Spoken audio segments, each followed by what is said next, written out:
Okay అండి. దేవునామానికి మహిమ కలుగును గాక. ప్రభువైన యేసుక్రీస్తు నామములో అందరికీ శుభాభివందనములండి. మనము పిలుపు మరి పరిచర్య నేర్చుకుంటా ఉన్నాం. రెండో భాగంలోకొచ్చాం. అందరికీ పరిచర్య యొక్క పిలుపు అనేటువంటి రెండవ అధ్యాయంలో మనం అందరం ఉన్నామండి. మీ అందరికీ పరిచర్య యొక్క పిలుపుందా లేదా మనకి ఎలా తెలుస్తుంది అని లేఖనాలను పరిశోధించుకుంటూ వస్తున్నాం. మొట్టమొదటి పాయింట్‌లో యాజకత్వం గురించి నేర్చుకున్నాం. మరి యాజకత్వం అనేది సంఘములో ఉన్నటువంటి ప్రతి విశ్వాసికి ఎలా అనుగ్రహించబడిందో చూశాం. ప్రతి విశ్వాస యాజకుడే యాజకత్వం అనేది యేసు ప్రభువును అంగీకరించినటువంటి ప్రతి విశ్వాసికి చెందుతుంది. చీకటిలో నుండి ఆశ్చర్యకరమైన తన వెలుగులోకి పిలువబడినటువంటి ప్రతి విశ్వాసికి చెందుతుంది. అంత మాత్రమే కాదు, పరలోకంలోని పెద్దలు గూడాను ప్రకటన గ్రంథంలో ప్రతి భాషలో నుండి, ప్రతి ప్రజల నుండి, ఆయా భాషలు మాట్లాడే నుంచి, ఆయా జాతుల నుండి నువ్వు ప్రజలను కొని మా దేవునికి ఒక రాజ్యముగాను, యాజకులుగాను చేస్తివని స్వయంగా పెద్దలు గూడాను సంఘం గురించి మాట్లాడడం మనం చూస్తాం. అలాగా యాజకత్వ పరిచర్యలో ప్రతి వ్యక్తి విశ్వాసి ఉన్నాడని చూశాం. రెండోది సంఘములో పరిచర్య. రెండో భాగంలో రెండో లెసన్‌లో రెండో పాయింట్‌లో సంఘములో పరిచర్య గూడా అందరికి ఉందా? లేదా? అనేది అనేక లేఖనముల ద్వారా పరిశీలించడం జరిగింది. మొదటి కొరింథీ 12వ అధ్యాయంలోను ప్రతి విశ్వాసికి పరిచర్య ఇవ్వబడింది. మనం సంఘంలోని ప్రతి విశ్వాసి శరీరంలోని క్రీస్తు శరీరంలో అవయవాలతో పోల్చబడింది. ప్రతి విశ్వాసికి ఒక పని ఉంటుందని మొదటి కొరింథీ 12వ అధ్యాయం పరిశుద్ధాత్మ దేవుని వరాల ద్వారా తెలుసుకోవడం జరిగింది. అలాగే రోమిలకు రాసిన పత్రిక 12వ అధ్యాయంలో కూడా దేవుడు ఒక్కొక్కరికి పంచి ఇచ్చినటువంటి వరం యొక్క పరిమాణం చొప్పున ప్రతి ఒక్కరు పని చేయాలి సంఘంలో. కా ఆ రే లేఖనం ద్వారా కూడాము మనం ప్రతి సంఘంలో ప్రతి విశ్వాసికి పరిచర్య ఉంటదని చూశాం. అంత మాత్రమే కాదు ఎఫెసీ 4 అధ్యాయం 16 ప్రకారం ఆయన శిరస్సు అయ్యున్నాడు. ఆయనలో సర్వ శరీరము చక్కగా అమర్చబడి మనలోనున్న ప్రతి అవయవము తన పరిమాణం చొప్పున పనిచేసినప్పుడే అది కీలు వల్ల కలిగిన బలం చేత అతకబడి ప్రేమయందు క్షేమాభివృద్ధి కలుగునట్లు శరీరమునకు అభివృద్ధి కలగజేసుకొనుచున్నది. అనే మాట ద్వారా కూడా అంటే ప్రతి విశ్వాసి పనిచేసినప్పుడే ఇవ్వబడిన పరిమాణం చొప్పున, కొలత చొప్పున, సామర్థ్యం చొప్పున, కృప చొప్పున పనిచేసినప్పుడే శరీరం ఎదుగుతుంది. క్రీస్తు యొక్క శరీరం ఎదుగుతుంది అనే విషయాన్ని ఇక్కడ కూడా చూశాం. అలాగే మొదటి పేతురు 4, 10, 11లో కూడా చూశాము. ప్రతి ఒక్కడంట ఒక్కొక్కడు కృపావరం పొందిన కొలది ఒకడు ఉపచారం చేయాలి. ఇప్పుడు బోధించిన యెడల దైవోక్తులను బోధించినట్లు బోధించవలెను. ఒకడు ఉపచారం చేసిన యెడల అనుగ్రహించిన సామర్థ్యమును శక్తి ఉంది. కృపను ఉపచారం చేయాలి. చూడండి ఇన్ని లేఖనాలు చూసాం. ప్రతి విశ్వాసకు ఒక పరిచర్య ఉంది అనేది మనం చూసాం. అలాగే మరి పరిశుద్ధాత్మ దేవుని యొక్క పరిచర్య ద్వారా కూడాము విశ్వాసులో కూడా ఈ పరిచర్యలు ఉన్నాయా లేదా అనేది గమనించుదాం. చూడండి ఒక్కొక్క భాగాన్ని ఎందుకంటే ఇన్ని విషయాలు బైబిల్‌లో పొందుపరిచినప్పుడు మరి ఎలాగా మిస్ అయిన మనము ఒక్క నాయకుడే పనిచేయాలి విశ్వాసులను ప్రేక్షకులాగా కూర్చుండబెట్టాలి అనే ఆ సిస్టమ్ లేకపోతే ఆ నమ్మకం, లేకపోతే ఆచారం సంఘంలో ఎలా చొరబడింది? ఇన్ని లేఖనాలు ఉన్నాయి గదండీ! ప్రతి విశ్వాసి పరిచర్య చేయడానికి. అందుకని మీకు అన్ని కోణంలో చూపిస్తున్నాను. ఒకటి గాదండి. మీకు 5 విధానాలుగా 5 విధానాల్లో ఉన్నటువంటి లేఖనాలన్నీ మనం క్షుణ్ణంగా పరిశీలించబోతున్నాం. యాజకత్వం ద్వారా చూశాం. సంఘంలో అందరి పరిచర్య చూశాం. ఇప్పుడు పరిశుద్ధాత్మ దేవుని యొక్క పరిచర్య చూస్తాం. 4 పాయింట్‌లో గొప్ప ఆజ్ఞగూడంలో అందరికుందా? కొందరి మందికే ఉందా? అనేది చూస్తాం. తర్వాత నాయకుల యొక్క ఎన్నిక లేదా పరిశీలన వారి పరిచర్యలకి, విశ్వాసులు చేసే పరిచర్యలకి ఏమేమి వ్యత్యాసాలున్నాయో 5 పాయింట్‌లో చూస్తాం. ఇలాగా అనేక విధాలుగా మరి విశ్వాసిని దేవుడు ఎందుకు ఎన్నుకున్నాడు? విశ్వాసికి ఎందుకు పరిచర్య అప్పగించాడనే విషయాలు మనం చూస్తూనే ఉంటాం. చూడండి అపోస్తుల కార్యం 1:8 అయినను పరిశుద్ధాత్మ మీ మీదికొచ్చినప్పుడు మీరు శక్తి నొందెదరు గనుక మీరు యెరూషలేములోను, యూదయ, సమరయ దేశముల యందంతటను భూదిగంతముల వరకును నాకు సాక్షులై ఉందురని వారితో చెప్పెను. చూడండి ఏమంటున్నాడు? మీరు పరిశుద్ధాత్మ వచ్చినప్పుడు అంటే శక్తి నొందెదరు. శక్తి అనే పదము డైనమైట్ అనేటువంటి గ్రీక్ పదం నుండి వచ్చింది. డునామిస్ నుంచెళ్ళొచ్చింది. డైనమైట్ అనే పదం అక్కడి నుండి వచ్చింది. తెలుసు కదా! డైనమైట్ అంటే విస్ఫోటనం చెందించేటువంటి పదార్థం. లేదా విస్ఫోటనం చెందేది.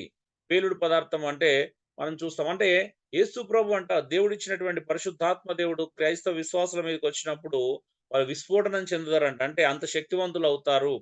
ఆ! అనే విషయాన్ని చూస్తున్నాం. అంత మాత్రమే కాదంట, వారు యెరూషలేము, యూదయ, సమరయ దేశములందంతటా భూదిగంతాల వరకు సాక్షులై ఉందురని వారితో చెప్పెను. సాక్షులు అనే పదము టెస్టిమనీకి సంబంధించింది కాదు. సాక్ష్యం వేరు, సాక్షులై ఉండుట వేరు. విట్‌నెస్ అనే పదం ఇంగ్లీష్‌లో చూస్తాం. గ్రీక్ రూట్ వర్డ్ ఏందంటే మార్టూస్ అంటే మార్టియర్ గ్రీక్ పదంలో మనం చూసినట్లయితే హతసాక్షులుగా అవ్వడం. ఇది ఇంతకుముందు కూడా మీకు ఏదో సందర్భంలో చెప్పాను నేను. హతసాక్షులుగా జీవించడం, హతసాక్షులుగా అవ్వడం గురించి మాట్లాడుతున్నాం. అంటే మానవుడి జీవితంలో పరిశుద్ధాత్మ దేవుడు ఎంత శక్తివంతమైన క్రియ చేస్తాడంటే, యేసు ప్రభు కొరకు చావడమైనా అంటే హతసాక్షిగా మరణించే అంత శక్తిని మనం పరిశుద్ధాత్మ ద్వారా పొందుకోగలుగుతాం. ఎంత అద్భుతమైన విషయమో చూడండి. అంటే అంత శక్తి మన పరిశుద్ధాత్మ ద్వారా కలుగుతుంది. కానీ మనం అలా లేము. అది మనం సిద్ధంగా లేము అంతే. చూడండి, పరిశుద్ధాత్మను పొందుకునే ఒక ముఖ్య ఉద్దేశ్యం ఏంటండి? ఎందుకు పొందుకోవాలి పరిశుద్ధాత్మ దేవుడిని? సాక్షులుగా హలో! ఉండడానికి. శక్తి సాక్షులుగా శక్తి కలిగి ఉండటానికి. ఆ! శక్తి కలిగి సాక్షులై ఉండడానికి, శక్తిని పొందుకోవడానికి, సాక్షులై ఉండటానికి 2 కలిపి చెప్పినా, 2 చెప్పినా no problem. Okay. 2 right. So, సాక్షులై ఉండటానికి, సాక్షులు కావాలంటే ఏం చేయాలా? శక్తి ఉండాలి. అవునా? పరిశుద్ధాత్మ దేవుని యొక్క శక్తి లేకుండా సాక్షులుగా ఉండడం అసాధ్యమైనటువంటి విషయమండి. సో, అందుకే మన సొంత శక్తి చేత యేసు ప్రభువుకు మనం సాక్షులుగా జీవించలేం. ఏదో మన ఓన్ శక్తితో మనం బలవం కూడగట్టుకొని యేసు ప్రభు కొరకు బ్రతకడానికి ప్రయత్నం చేస్తే విఫలమైతామండి. కొంతమంది ఇప్పుడు ఇలాంటి వాక్యాలు వింటున్నప్పుడు, అరే! బలవంతంగా నేను ప్రభు కొరకు బ్రతకాలని మనం అనుకున్నా బ్రతకలేం. అది పరిశుద్ధాత్మ దేవుని యొక్క శక్తి వల్లనే. కాబట్టి ఆయనకు అప్పగించుకోవాలి. కంప్లీట్‌గా ఆయన అండర్‌లోకెళ్తే, ఆయన కంట్రోల్‌లోకెళ్తే, ఆయన స్వాధీనంలోకెళ్తేనే మనం అలాంటి కార్యాలను భవిష్యత్తులో మన జీవితం ద్వారా చూడగలుగుతాం. చూడండి, అపోస్తుల కార్యములు 2 అధ్యాయంలో 120 మంది శిష్యులు పరిశుద్ధాత్మ నింపబడినప్పుడు పేతురు నిలబడి ఇలా సెలవిచ్చాడు. ఏమన్నాడండి? 2:17 అంత్య దినముల యందు నేను మనుషులందరి మీద నా ఆత్మను కుమ్మరించేదను. మీ కుమారులను, మీ కుమార్తెలను ప్రవచించెదరు. మీ యవ్వనములకు దర్శనములు కలుగును. మీ వృద్ధులు కలలు కందురు అని యోవేలు ప్రవచించినటువంటి ప్రవచనాన్ని ఇక్కడ పేతురు మెన్షన్ చేయడం చూస్తున్నాం. పేతురు దాన్ని కోట్ చేయడం చూస్తున్నాం. ఎందుకు? కొంతమంది అక్కడ అంటే కొంతమంది అంటే ఉంటారు, రకరకాల ప్రజలుంటారు మనం ఏ పరిచర్య చేసినా. కొంతమంది ఇదేంటి అని ఆశ్చర్యపోయిన వాళ్ళుంటే, కొంతమంది ఏంటి హేళన చేసిన వాళ్ళు గూడా ఉన్నారక్కడ. హేళన చేసే బ్యాచ్ ఎప్పుడు ఒకరి దగ్గర ఉంటూనే ఉంటుంది. చూడండి, యోవేలు 2:28 నుండి 31 వచనం, మరి అపోస్తలుల కార్యం 2:17-21 వచన భాగాలు అపోస్తలుల కార్యం 1:8తో సంబంధం కలిగి ఉన్నాయండి. సో, యోవేలు ప్రవచించిన ప్రవచనము, అపోస్తలుల కార్యం 2 అధ్యాయం 17-21 వచనం నెరవేర్చబడిన ప్రవచనము, మరి అపోస్తలుల కార్యం 1:8లో చేయబడిన వాగ్దానం, ఈ మూడిటికి సంబంధం ఉందంటారా? ఉన్నదండి. ఉంది. సో, 100% వీరికి సంబంధం ఉంది కదా! అక్కడ చెప్పిందే ఇక్కడ జరిగింది. ఇక్కడ చెప్పబడింది. ఇక్కడ నెరవేర్చబడింది. అవునా? చూడండి. సో, యోవేలు ఏదైతే ప్రవచించాడో, యోవేలు ప్రవచనం అనేది అపోస్తలుల కార్యంలో నెరవేర్చబడింది. దానికంటే ముందు వాళ్ళు ఎదురు చూడమనని చెప్పినటువంటి సంఘటనకు దానితో సంబంధం ఉంది కదా! ఎదురు చూసిన తర్వాతనే వాళ్ళు పరిశుద్ధాత్మ దేవుని పొందుకున్నారు. పొందుకున్న తర్వాతనే అక్కడ యోవేలు ప్రవచనం నెరవేర్చబడినటువంటి సంఘటన మనం చూస్తా ఉన్నాం. కాబట్టి పైన పేర్కొనబడిన లేఖనాలు అందరికి వర్తిస్తున్నాయా? లేక ఎన్నుకోనబడిన కొందరికేనా? అందరికి. సో, అందరికి వర్తిస్తున్నాయి కదా! పైన పేర్కొనబడిన సంగతున్న పరిశుద్ధాత్మ దేవుని పొందుకోవడం అనేది ప్రతి వ్యక్తికి వర్తిస్తుంది. ప్రతి విశ్వాసికి వర్తిస్తుంది. ఇంకా ఆశ్చర్యం కలిగించే విషయం ఏంటి అనంటే, కొర్నేలి ఇంట్లో అన్యులకు గూడా పరిశుద్ధాత్మ దేవుడు దిగి రావడం ద్వారా, ఇంక పరిశుద్ధాత్మ దేవునికి ఆటంకం లేదు కదా! విశ్వసించిన ప్రతి విశ్వాసికి పరిశుద్ధాత్మ అనుగ్రహించబడతాడు అనేటువంటి గొప్ప సత్యాన్ని మనం బైబిల్ ద్వారానే నేర్చుకుంటున్నాం. ఈరోజు కొంతమంది గలిబిలి జేసి భాషలుంటేనే పరిశుద్ధాత్మ దేవుడు ఉన్నట్టు, లేకపోతే లేడు అని ప్రచారం జేస్తా ఉన్నారు. అసలు మొదటి కొరింథీ 12వ అధ్యాయంలో మనం చూసినట్లయితే మీరు చూడండి, మొదటి 3 వచనాలు ఎలా ఉన్నాయో చూడండి. అంటే పరిశుద్ధాత్మ వరముల గురించి పౌలు మాట్లాడడానికి ముందు ఎలాంటి మాటలు మాట్లాడో అక్కడ చాలా గమనించాల్సినటువంటి అవసరం ఎంతగానో ఉంది. హ్మ్. మీకు ఆత్మ సంబంధమైన వరముల గురించి తెలియకుండుట నాకు ఇష్టం లేదు అన్నాడు పౌలు. అనుకుంటూ మళ్ళీ ఏమన్నాడు? పరిశుద్ధాత్మ వల్ల తప్పించి ఎవడు యేసు ప్రభు అని అంగీకరించలేడని జెప్పాడు. అవునా అండి? అవునండి. యెస్. అవును. వరాలను పరిచయం చేయడానికి ముందు మరి దీనికేంటి సంబంధం? అంటే కొంతమంది కొన్ని వరాలుంటేనే పరిశుద్ధాత్మ దేవుడు ఉన్నట్టు, లేదా ముఖ్యంగా భాషలు మాట్లాడితేనే పరిశుద్ధాత్మ దేవుడు ఉన్నట్టు అనేటువంటి నమ్మకము ఉంది. అవునా? ఉందా అండి? ఇప్పుడు గూడా మనం చాలా సందర్భాల్లో చూస్తా ఉన్నాం. అందుకే పౌలేమన్నాడు? పరిశుద్ధాత్మ వరాలు వేరు, పరిశుద్ధాత్మ దేవుడు వేరు. అవునండి? 2 ఒకటేనా? వేరు వేరా? వేరు వేరే. అంటే వేరు వేరు. పరిశుద్ధాత్మను కలిగి ఉండడం. ఆ! మనం పరిశుద్ధాత్మ దేవుణ్ణి, యేసు ప్రభువుని అంగీకరించినప్పుడే కలిగి ఉంటున్నాం, పొందుకుంటున్నాం. హ్మ్. సో, ఒకరోజు అడిగినప్పుడు నింపబడటం అనేది వేరే అనే విషయాన్ని మీకు లేఖనాల ద్వారా చూపించాను. ఎంతమంది విన్నారో నాకు గుర్తులేదు. So, okay. రికార్డ్ గూడా పెట్టాను నేను గ్రూప్‌లో. పాత నిబంధనలో ప్రాథమికంగా దేవుని ఆత్మ ప్రజలపై రావడానికి గల 2 కారణాలు చెప్పగలుగుతారా? పాత నిబంధనలో పరిశుద్ధాత్మ దేవుడు వచ్చాడా అండి? హలో! వచ్చాడు. వచ్చాడు. అయితే ఏ కారణాల చేత వచ్చాడాయన?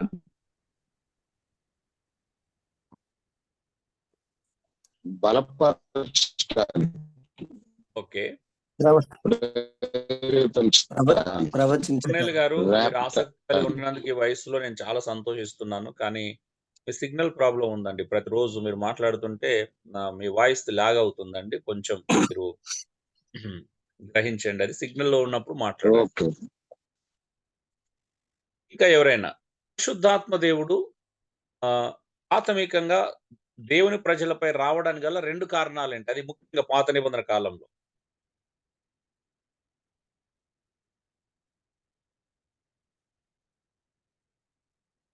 సరే అండి. 2 కారణాలు. ఒకటి శక్తినివ్వడానికి. న్యాయాధిపతులు 6:34, 14:6, నిర్గమం 31:3లో చూసినట్లయితే పరిశుద్ధాత్మ దేవుని యొక్క కార్యం చూడండి. పాత నిబంధనలో ఎలా ఉన్నాడంట? శక్తినివ్వడానికి వచ్చాడంట.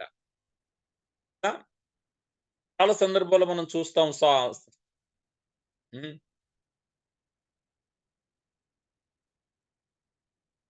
సంసోను ఆత్మచేత నింపబడి ఎన్ని కార్యాలు చేశాడు కదా! ఆత్మచేత నింపబడినప్పుడు చేసిండా? నార్మల్ టైమ్‌లో చేశాడా అండి?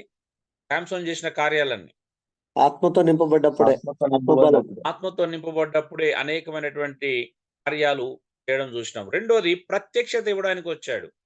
సో, దైవికమైనటువంటి ప్రత్యక్షతను ఇవ్వడానికి వచ్చాడు. దేవుని యొక్క వాక్కును ఇవ్వడానికి వచ్చాడు. సమూయేలు దగ్గర కావచ్చు, యెషయా నుండి మలాకి దగ్గర కావచ్చు, ప్రవక్తల దగ్గర కావచ్చు. దేవుని ఆత్మ బలంగా వచ్చినప్పుడు ఏం జరిగిందండి? వాళ్ళు ప్రత్యక్షతను పొందుకున్నారు కదా! ఆత్మ చేత ప్రేరేపించబడి పలికారా? సొంతగా పలికారా? ఆత్మ చేత ప్రేరేపించబడి. సో, ప్రతి ప్రవచనం యెషయా నుండి మలాకి వరకు గాని, మిగతా ప్రవక్తలు గాని ఆత్మ చేత ప్రత్యక్షతను పొందుకున్నారు. అందుకే వాళ్ళు పొందుకున్న ప్రత్యక్షతలే మనకు లేఖనాలైనాయి. యెషయా నుండి మలాకి వరకు వాళ్ళు పొందుకున్న ప్రతి ప్రత్యక్షత మనకు లేఖనాలైనాయి. బైబిల్ అయింది. సో, మిగతా వాళ్ళు కూడాము ఆత్మ చేతనే పొందుకున్నారు. ఆత్మ చేత ప్రత్యక్షతలను పొందుకున్నారు. ఎవరు రాసిన ఆదికాండం నుంచెల్లి మనం ఎవరు చూసినా, ఏ ప్రత్యక్షత చూసినా పాత నిబంధనలో గాని 2 పరిశుద్ధాత్మ దేవుని 2 ప్రధానమైన కార్యాలున్నాయి పాత నిబంధన. ఒకటి శక్తినివ్వడానికి, రెండోది ప్రత్యక్షతనివ్వడానికండి. అది మీరు గ్రహించాలా. గమనిక. మరి పాత నిబంధనలో ఆత్మ తాత్కాలికంగా వచ్చాడా? సంపూర్ణంగా వచ్చాడా? తాత్కాలికంగా వచ్చి వెళ్ళిపోయేవాడు. తాత్కాలికంగానే వచ్చి వెళ్ళిపోయినట్టుగా మనం చూస్తాం. రెండోది పరిశుద్ధాత్మ దేవుడు పాత నిబంధనలో అందరి మీదకి వచ్చాడా? కొందరి మీదకి మాత్రమే వచ్చాడా? కొందరి మీదకి. కొందరి మీదకి మాత్రమే వచ్చాడు కదా! అందరి మీదకి లేడు. అంటే పాత నిబంధనలో పరిశుద్ధాత్మ దేవుడు ఉన్నాడు. కానీ పాత నిబంధనలో పరిశుద్ధాత్మ దేవుడు ఇశ్రాయేలు ప్రజలందరిలో నివసించలేదు. అంత మాత్రమే కాదు, పరిశుద్ధాత్మ దేవుడు కొద్దిమంది మీదకే వచ్చాడు.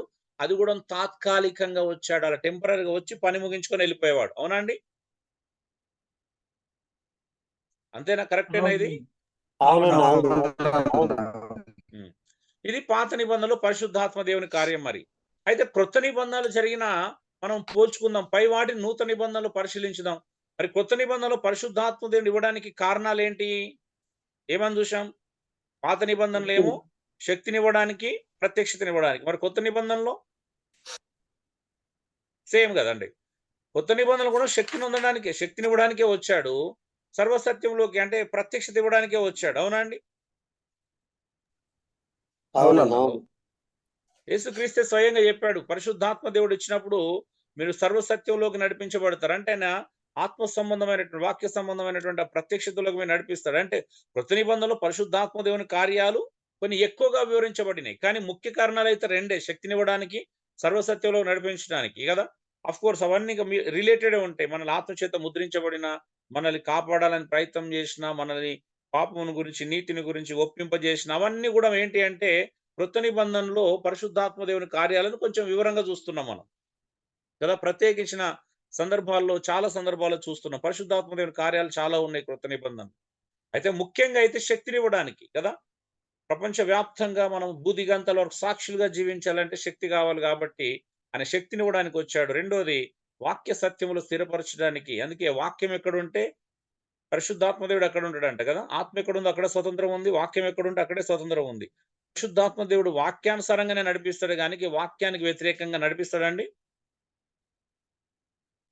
నడిపించాడు నడిపించాడు కదా. వాక్యానికి వ్యతిరేకంగా పరిశుద్ధాత్మ దేవుడు నడిపించలేడు. కనుక నూతన నిబంధనలో ఆత్మ దేవుని యొక్క ప్రజలలో శాశ్వతంగా నివసించడానికి వచ్చాడా, టెంపరీగా నివసించడానికి వచ్చాడా? ఇప్పుడు శాశ్వతంగా వచ్చాడు అండి. ప్రతి ఒక్కరికి ఆత్మ అనుగ్రహించబడిందా, కొద్ది మందికేనా?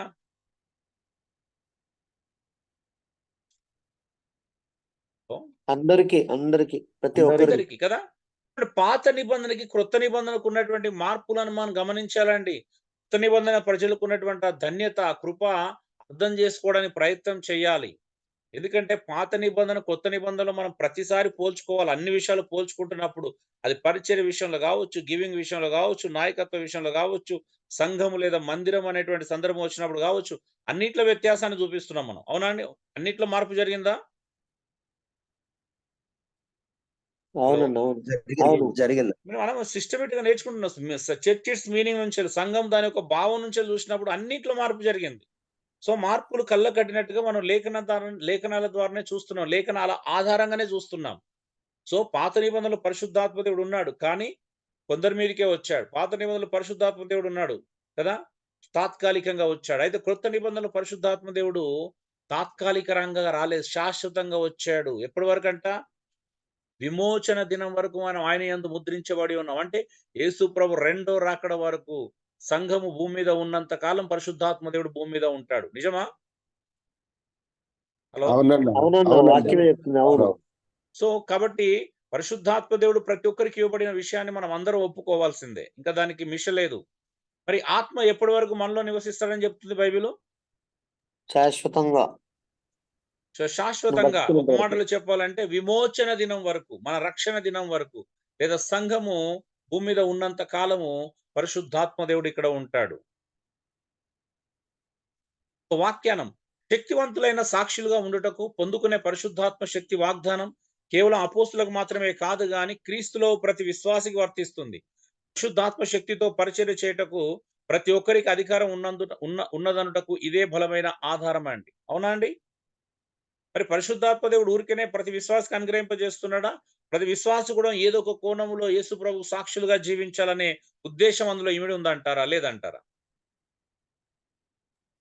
వాడబడడానికే, పరిచర్య చేయడానికే పరిశుద్ధాత్మ గురించబడుతుంది. అంటే రెండు, ఇటు రక్షణలో ఎదగాలి, రెండోది పరిచర్య ధర్మాన్ని కూడా నిర్వర్తించాలి. అది పరిశుద్ధాత్మ దేవుని యొక్క ఉద్దేశం. అవునా కదండి? ఇప్పుడు ప్రతి విశ్వాసి రక్షణలో ఎదగాలి, రక్షణ కాపాడుకోవాలి. రెండోది పరిచర్య కూడా చేయాలి కదా. అంటే బూదిగంతాల వరకు సాక్షులుగా జీవించే బాధ్యత ప్రతి విశ్వాసకు ఉందంటారా, లేదంటారా? ఇప్పుడు అందరూ ఆయన శిష్యులే, అందరూ వాడబడాలి. అంటే ఈ లేఖనాలన్నీ ఏం చూపిస్తున్నాయి? మరి పరిశుద్ధాత్మ శక్తి ఒకనే ఊరికేనే ఇచ్చినట్ట కాదు కదా. అంటే ప్రతి ఒక్కరికి అనుగ్రహించబడ్డది. అంటే దాని అర్థం ఏంటిది? ప్రతి ఒక్కరికి పరిచర్య బాధ్యత ఉందని నొక్కి చెప్తుందా ఈ సందర్భం? అవును. మరి కొంతమంది పెంతెకోస్తు వాళ్ళు పరిశుద్ధాత్మ దేవుడు మాకు మాత్రమే సొంతం, అభిషేకం మాకు మాత్రమే సొంతం, విశ్వాసులలో అభిషేకం ఉండదు, విశ్వాసులకి అసలు ఏ పరిచర్య ఉండదు, వాళ్ళు కేవలం కూర్చోవాలా, ప్రేక్షకులు మాత్రమే అని పలానా బల్లగుద్ది చెప్పిన ప్రసంగాలు నా దగ్గర ఉన్నాయి. అంటే ఎలా చెప్పగలుగుతున్నారు అంటే చూడండి, మరి వాళ్ళు సోకాళ్ళు అపోస్తులు అని పేరు పెట్టుకుంటారు. నాకు అర్థం కాదు. అపోస్తులు అయితే కనీసము మీకు అర్థమైన సత్యం వారికి అర్థం కాదా అండి? చెప్పండి.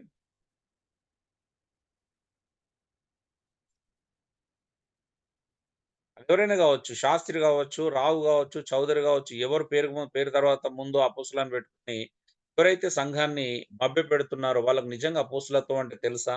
అపోస్తుల యొక్క బోధ తెలుసా? కనీసం పరిశుద్ధాత్మ దేవుడు ప్రతి విశ్వాసలో ఉంటాడు, ద్వారా ప్రతి విశ్వాసం కూడా దేవుని కొరకు పరిచర్య చేయొచ్చు, దేవునికి సాక్షులుగా నిలబడవచ్చు.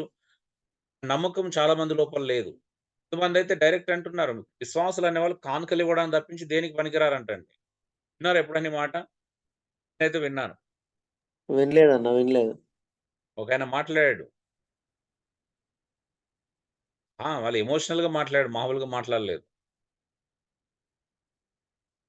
సో ఇలాగా ఎంతమంది అండి మభ్య పెడుతూనే ఉన్నారు. పరిశుద్ధాత్మ దేవుడు చేసేటువంటి పరిచర్యను తృణీకరిస్తూనే ఉన్నారు. ఎంతమంది విశ్వాసులు అండి ఆదిమ పుస్తకాల సంఘంలో అసలు ఎంతమంది హతసాక్షులుగా మరణించారు మనందరం చూస్తే ఆశ్చర్యం కలుగుతుంది. అవునా? చెప్పండి, ఆ అవునండి. రోజు అవును. నాయకులు మాత్రమే హతసాక్షులుగా మరణించారా? విశ్వాసులు కూడా హతసాక్షులుగా మరణించారా? విశ్వాసులు కూడా విశ్వాసులు స్టెఫెను. కూడా. లక్షల మంది మరణించారండి, ఒక్కరు కాదు. లక్షల మంది విశ్వాసులు హతసాక్షులుగా మరణించారు. మరి ఏంటిదది అంత ఆశ్చర్యం? ఒకసారి ప్రపంచ క్రైస్తవ హతసాక్షులు ఫాక్సెస్ బుక్ ఆఫ్ మార్టిర్ అనే పుస్తకం చదివితే మీకు అర్థమవుతది ఎంతమంది చనిపోయారనేది. అది చదవాలండి ప్రతి క్రైస్తవుడు, ప్రతి సేవకుడు, ప్రతి క్రైస్తవుడు చదవాలా. ఓకే. ఇప్పుడు మూడో విషయం కూడా అయిపోయింది. అంటే యాజకత్వం ద్వారా చూశాము. అందరికి సంఘంలో పరిచర్య ఉందా లేదా అని శరీరం అవయవాల ద్వారా చూశాము. అలాగే గొప్ప ఆదేశం కూడా మనం చూద్దాం ఒకసారి. ఇప్పుడు యేసు యొక్క చివరి మాటలు మనం గ్రహించడం చాలా ప్రాముఖ్యం. వీటిని మత్తయి, మార్క్, లూకా, యోహాను మరి అపోస్తల కార్యాలను చూడగలం. అన్నీ కూడా ఒకదానికొకటి సంబంధాన్ని కలిగి ఉన్నాయి. వీటిని కొంచెం స్పీడ్‌గా ఎళ్తాను. ఎందుకంటే సూర్యాపేట మీటింగ్ వచ్చిన వాళ్ళందరికీ కూడా కొంత అవగాహన ఉంది ఇది. చెప్పాను అనుకుంటా, అక్కడ గుర్తుంది నాకు బాగా. చెప్పానా అండి విషయం? కొన్ని స్లైడ్స్ మాత్రం చెప్పినట్టు అనిపిస్తుంది నాకు. అవును, అందులోకి చెప్పారన్న. హ్మ్. మార్కు 16:15 మరియు మీరు వెళ్లి సర్వలోకమునకెళ్ళి సర్వ సృష్టికి సువార్తను ప్రకటించుడి. నమ్మి బాప్తిసం పొందినవాడు రక్షించబడును. నమ్మని వానికి శిక్ష విధించబడును. ఆ తర్వాత చూస్తాం, నమ్మిన వారి వలన ఈ సూచక క్రియలు కనబడును. అంటే నమ్మిన వారు ప్రార్థన చేస్తారంట. దెయ్యాలు వెళ్ళగొట్టబడతాయంట. రోగుల మీద చేతులుంచినప్పుడు స్వస్థత నొందుతారు. అనుకోకుండా అంటే పాములను ఎత్తి పట్టుకుంటారు. తేళ్లను తొక్కుతారు. అంటే నమ్మిన వారి వలన పరిచర్య జరగాలని చెప్తున్నాడా? జరగకూడదని చెప్తుందా అండి?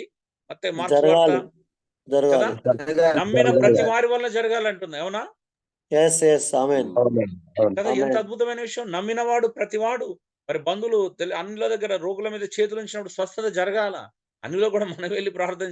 అందుకే నా దగ్గరికి ఎవరొచ్చి మా బాబాయ్‌కి ఎవరైనా ప్రార్థన చేయమనుకో అంటే వాళ్ళెవరన్నా అన్నారు. మా బాబాయ్ అన్యుడండి, ప్రభువుని నమ్ముకోలేదన్నా, వచ్చి ప్రార్థన చేస్తారంటే, అమ్మ ఫస్ట్ నువ్వు ప్రార్థన చెయి. నీ విశ్వాసం అక్కడ బలపడాలి. నువ్వు ఎదగాలి. నీ విశ్వాసాన్ని బట్టి వాళ్ళకి ఆశ్చర్యం కలగాలి. అవునా? నేను ఆశ్చర్యం కలిగిస్తే అర్థం ఉంటదా అండి? అప్పుడు వాళ్ళు కదా! "అరె! నువ్వు నమ్మిన దేవుడు నిజమైన వాడు. నిజంగా నువ్వు ప్రార్థన చేసినా జరుగుతుంది" అనంటే అది ఎంత అద్భుతం అది. ఇప్పుడు ఎలా కదా సువార్తను స్థిరపరిచేది. యెస్. వెంట యెస్. చేయించి వచ్చిన సు సూచక్రియల ద్వారా సువార్త స్థిరపరచబడాలి అంటే, నమ్మినోళ్ళు వారి ఇళ్ళల్లో, వారి కుటుంబ సభ్యుల మధ్యలో, వారి స్నేహితుల మధ్యలో, బంధువుల మధ్యలో కార్యాలు చేయాలా వద్దా? చూడండి. మత్తయి 28:19, 20 కాబట్టి మీరు వెళ్లి సమస్త జనులను శిష్యులుగా చేయడి. తండ్రి యొక్కయు, కుమారుని యొక్కయు, పరిశుద్ధాత్మ యొక్క నామములోనికి వారికి బాప్తిసం ఇచ్చుచు, నేను మీకు ఏ ఏ సంగతులను ఆజ్ఞాపించితినో వాటినన్నిటిని గైకొనవలెనని వారికి బోధించుడు అని చెప్తున్నాడు. అంటే చూడండి, శిష్యత్వం అనేది అందరిని చేయమంటున్నాడు యేసు ప్రభు. మీరు సర్వలోకానికి వెళ్ళాలి. సమస్త జనులను శిష్యులుగా చేయమన్నాడు. అంతేగాని విశ్వాసులను చేసి 4 గోడల మధ్యలో బంధించమని యేసు ప్రభు ఎక్కడ కూడా చెప్పలేదు. చెప్పాడండి? లేదన్న అందరిని చేయాలి శిష్యులుగా. మరి ఇది జరుగుతుందా? అంటే మీరు జనాలను పోగు చేసుకొని 4 గోడల మధ్యలో బంధించమని యేసు ప్రభు ఏ అపోస్తలునికి చెప్పలేదు. ఏ అపోస్తలు అలా చేయలేదు. వారి యొక్క కార్యము చాలా స్పష్టంగా అనిపిస్తది బైబిల్ అంతట్లో. క్రొత్త నిబంధన అంతట్లో వారెంత స్పష్టమైన పరిచర్య కనిపిస్తది. వాళ్ళెక్కడ కూడా సంఘాలను బంధించడానికి ప్రయత్నం చేయలేదు. కదా! సమూహాన్ని 4 గోడల మధ్యలో నింపుకోవడానికి వాళ్ళెక్కడ కూడా ప్రయత్నం చేయలేదు. కానీ ఈరోజు పరిచర్య అంటే పెద్ద పెద్ద 4 గోడలు కట్టుకోవాలి, దానిలో నింపాలనే ప్రయత్నం చేస్తున్నారు. మరి శిష్యత్వం జరగట్లేదు అనే దానికి మన పరిచర్యలే ఉదాహరణ అండి. గొప్పగా ఇంకా ఆలోచించడానికి ఏమి లేదు. వాస్తవం చెప్పాలంటే ఒప్పుకొని తీరాల్సినటువంటి విషయము. మన పరిచర్యలు మన పరిచర్యలో మనము శిష్యులను తయారు చేయట్లేదు. కేవలం జనాలను పోగేసుకుంటున్నాం అనేది వాస్తవమైన విషయం. కొంచెం నొప్పి కలిగించిన విషయమైన అంగీకరించాల్సినటువంటి సత్యము. నొప్పి కలిగించే విషయమైన అంగీకరించాల్సిన సత్యమండి ఇది. నిజంగా శిష్యులను తయారు చేయడానికి ప్రయత్నం చేయండి. మీ సంఘాల్లో 100 మంది గాదు. తగ్గుతూనే ఉంటారు. మీరొక్కసారి ట్రై చేయండి. ఇప్పుడు ఈ సత్యబోధ చేస్తున్నప్పుడే తట్టుకోలేక చాలామంది రావట్లేదు. కొంతమంది ఎళ్ళిపోతున్నారు గ్రూప్‌లో నుంచెళ్ళి. గ్రూప్‌లో నుంచెళ్ళి మీకు ఎళ్ళిపోయేటోళ్ళు కనిపించరు గదా! నాకొక్కనికే కనిపిస్తారు కాబట్టి బాధ నేనొక్కడినే అనుభవించాల్సొస్తుంది. హ్మ్. సో, గొప్ప ఆజ్ఞ ఎవరికి వర్తిస్తుందండి? అందరికా? కొంతమందికేనా? అందరికన్నా అందరికి. సో, గొప్ప ఆజ్ఞ విశ్వాసులందరికీ వర్తిస్తుంది. విశ్వాసులందరూ ఈ గొప్ప ఆజ్ఞ పరిచయలో పాల్గొనవలన ఏదో రకంగా డైరెక్ట్ గావచ్చు, ఇండైరెక్ట్ గావచ్చు పాల్గొనొచ్చా? అవునన్నా హలో! పాల్గొనొచ్చు. అందరూ సో, పాల్గొనొచ్చు సో విశ్వాసులందరూ. 100% పాల్గొనొచ్చు. కనీసం ఇప్పుడు ఇక్కడ ఒక క్లాస్ జరుగుతుందండి. ఈ క్లాస్ జరుగుతున్నప్పుడు మనలో కొంతమందికి బోధించడం ఇవన్నీ తెలవకపోవచ్చు. దాన్ని తీసుకొచ్చి మీరు దీన్ని నేర్చుకోవడానికి అవకాశం కల్పిస్తున్నారంటే మీరు కూడా ఈ పరిచయలో పాలుభాగస్తులేనా కాదా? అవునన్నా, అవును. 100% కదండి. ఎస్. అంటే ఈ పరిచర్య జరుగుతున్నప్పుడు ఎంతో మంది పార్టిసిపేషన్ ఉంటుంది. ఈ గ్రూప్‌కు పరిచయం చేయడం కూడా మరి పరిచర్యలో పాలుభాగస్తులైనట్టే. అవునా గదండీ! ఎస్. ఎస్. పాలిభాగస్తులు. అవును. కాబట్టి రేపేమైనా పొందుకుంటే నేను ఒక్కడినే పొందుకోనండి. మీరందరూ పొందుకుంటారు దాని ప్రతిఫలాన్ని. దైవికమైనటువంటి ప్రతిఫలం ఒకవేళ దేవుడిస్తే నేను ఒక్కడినే గాదు మీ అందరూ కూడా అందులో పాలు ఉంటదన్న విషయాన్ని మర్చిపోకూడదు. దేవుని యొక్క ప్రజలందరికీ గొప్ప ఆజ్ఞను నెరవేర్చుటకు పరిశుద్ధాత్మ యొక్క వాగ్దానం వర్తిస్తుందా మరి? అవునన్నా, వర్తిస్తుంది. వర్తిస్తుందన్న సో, వర్తిస్తుంది. 100% వర్తిస్తుంది. ఆయన ఒక వాగ్దానం అందరూ కనిపెట్టుకొని ఉండాలి. ఆయనొచ్చిన తర్వాత మనం బూదిగంతలో సాక్షులుగా ఉంటాము. శిష్యులను చేసేటువంటి మహత్తరమైనటువంటి బాధ్యతలో అందరికీ జ్ఞానం, అందరికీ పార్టిసిపేట్ అంటే అందరికి భాగం ఉంటుంది అనే విషయాన్ని మనం గ్రహించాల. సో, అంత మాత్రమే గాదు. ఇంకొక కండిషన్ అంటే ఇప్పుడు రాగానే యేసుప్రభువుని నమ్ముకోగానే పరిగెత్తమని దాని ఉద్దేశ్యం గాదు. కదా! ముందు నేర్చుకోవాలనేది ఉద్దేశ్యం గదండీ. కదా! ఇవన్నీ నేర్చుకోకుండా చేయమని చెప్తుందా? నేర్చుకున్న తర్వాత చేయమని చెప్తుందా? ఎదగాలి, నేర్చుకోవాలి, నేర్చుకుంటూ ఎదగాలి. నేర్చుకోవాలి గదా! ఇప్పుడు యేసుప్రభు ఏమన్నాడు శిష్యులకి సమస్త జనులను శిష్యునిగా చేయండి. నేను మీకు ఏ సంగతులు ఆజ్ఞాపించినా వాటన్నిటిని బోధించింది. బోధించిన తర్వాత గదా! వాళ్ళకి ఏ పరిచర్య ఉంది, ఏం చేయాలని తెలిసేది. అవునా గదండీ! అవును. వాళ్ళు నేర్చుకున్న తర్వాతనే ఆ! ఇంకోళ్ళకి బోధించడం వీలు ఆ! పడతది. సో, వాళ్ళు లోపలికొచ్చిన వెంటనే గాదు పరిచర్య ప్రారంభించాల్సింది. కొంతమంది రాగానే ప్రారంభిస్తారు. అది గాదు. అలా జేస్తే బలహీనపడిపోయే ప్రమాదాలెక్కువుంటాయి. ఫస్ట్ నేర్చుకోవాలి. అలా జేస్తే తప్పుడు సువార్త ప్రకటించే అవకాశం ఉంటుంది. అందుకే గదా! చుట్టుపక్కలోళ్ళందరూ ఏమంటారు, "అమ్మ నేను యేసుప్రభువుని నమ్ముకున్నా. నాకు అదే తగ్గింది. నువ్వు గూడా నమ్ముకో." ఇలాంటివి జెప్పాల్సొస్తది. ముందు వాళ్ళకేం గావాలా? ట్రైనింగ్ గావాలా. అవునండి? యెస్. వాళ్ళు అవును. ప్రజలతో పంచుకోవడం తప్పు గాదు. ఇంటి పక్క వాళ్ళతో ప్రభు గురించి షేర్ చేసుకోవడం తప్పు గాదు. కానీ ఏం చేయాలి అంతకుముందు? నేర్చుకోవాలి. నేర్చుకోకుండా నేర్పించకూడదు. ఓకే. అప్పటి వరకు వాళ్ళు ఆగలేదు అంటే ఏం చేయొచ్చు? వాళ్ళని తీసుకొచ్చి ఆల్రెడీ పరిపక్వత కలిగినటువంటి వ్యక్తులకు పరిచయం చేయడం వేరు. అవునంటే చేయొచ్చు. అది అది చేయొచ్చు. మరి దాన్నైతే ఆపలేం కదా! అంటే సంఘంలో ఉన్న పెద్దలకో, నాయకులకో లేకపోతే పాస్టర్‌లకో పరిచయం చేపించి అన్న మీరు మా అక్కకో, బావకో సువార్త చెప్పురా అని ఇంటికి పిలిపించుకొని అలా సువార్త చెప్పించుకోవడం తప్పు కాదు. అవునా? అంటే వాళ్ళు అవును. నేర్చుకునేంత వరకు. అవును. అవునా? నేర్చుకునేంత వరకు అబ్బో! లేట్ అయితది గదా! ఈలోపు మా కుటుంబ సభ్యుల పరిస్థితి ఏంది అనంటే, అలాగా నువ్వు ఎవరో ఒకరు పిలిపించుకొని నేర్పించుకో. చూడండి.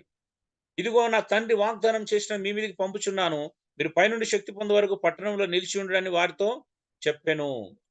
సో, లూకా సువార్తలో లూకా రాస్తున్నప్పుడు ఎంత క్లియర్‌గా దేవుడు ప్రభువైన యేసుక్రీస్తు నేనొచ్చేంత వరకు నేను తండ్రి వల్ల మీరు పొందుకున్న వాగ్దానం నెరవేర్చబడేంత వరకు ఏం చేయమన్నాడు? కనిపెట్టుకోమన్నాడు. అందుకే అపోస్తులు తొందరపడలేదు కనిపెట్టుకొనున్నారు. సో, కనిపెట్టుకున్నారు. 40 దినాల దాకా కనిపెట్టుకున్నారు. 50 దినాల వరకు కనిపెట్టుకున్నారు. అప్పుడు పరిశుద్ధాత్మ దేవుని పొందుకునేంత వరకు వాళ్ళు పరిచర్యకు తొందరపడలేదు. తొందరపడ్డారా అండి? 3:30 సంవత్సరాలు ట్రైనింగ్ అయ్యిర్రు. 50 రోజులు మళ్ళీ వెయిట్ జేసిర్రు. అవునా? వేచి ఉన్నారన్న. కనిపెట్టుకొని కదా! ఉన్నారు. వేచి ఉన్నారా లేరా? హ్మ్. అవునన్నా. నాది స్లైడ్ లేదుగా తొందరపడలేదు. పీడీఎఫ్‌లో. హ్మ్. స్లైడ్ కొన్ని నేను పీడీఎఫ్‌లో లేదన్న. లేదండి. పీడీఎఫ్‌లో ఇవి నేను యాడ్ చేయడం జరిగింది. పీడీఎఫ్‌లో లేదు. సో, ఆలోచించండి. శక్తి పొందే వరకు ఎదురు జూశారు. ప్రభు ఎవరి కొరకు కనిపెట్టుకొని ఉండమన్నాడండి? ఆత్మ పరిశుద్ధాత్మ పొందుకునే కొరకు. వరకు, పరిశుద్ధాత్మ పొందుకునే వరకు, శక్తి పరిశుద్ధాత్మ కొరకు. పొందుకునే వరకు. పరిశుద్ధాత్మ దేవుడు పొందుకునేంత వరకు కనిపెట్టుకొని ఉండుమని చెప్పడం మనం చూస్తున్నాం. పరిశుద్ధాత్మ దేవుని. ఇప్పుడు అవసరమా? అవసరం పరిశుద్ధాత్మను. ఈ రోజు మళ్ళా కనిపెట్టుకోవడం అవసరమా? ఆత్మ అందరికి చెప్పాలి. అనుగ్రహించబడింది గదన్న. కాబట్టి అవసరం ఉందా లేదు లేదా? లేదన్నా. ఆల్రెడీ వచ్చేసింది కదా! ఇప్పుడు పరిశుద్ధాత్మ దేవుని కొరకు అది కనిపెట్టుకుండాల్సింది. ట్రైనింగ్ అయ్యేంత వరకు. అంటే దేవుని వాక్యం నేర్చుకునేంత వరకు ఎదురు చూడాలి. అవునా? యెస్. సో, పరిశుద్ధాత్మ ఎందుకొరకంటే శక్తి పొందుకోవడం కొరకు అనేది మనం ఇంతకుముందే చూశాం. ఓకే. శక్తి పొందుకోవడం కొరకు.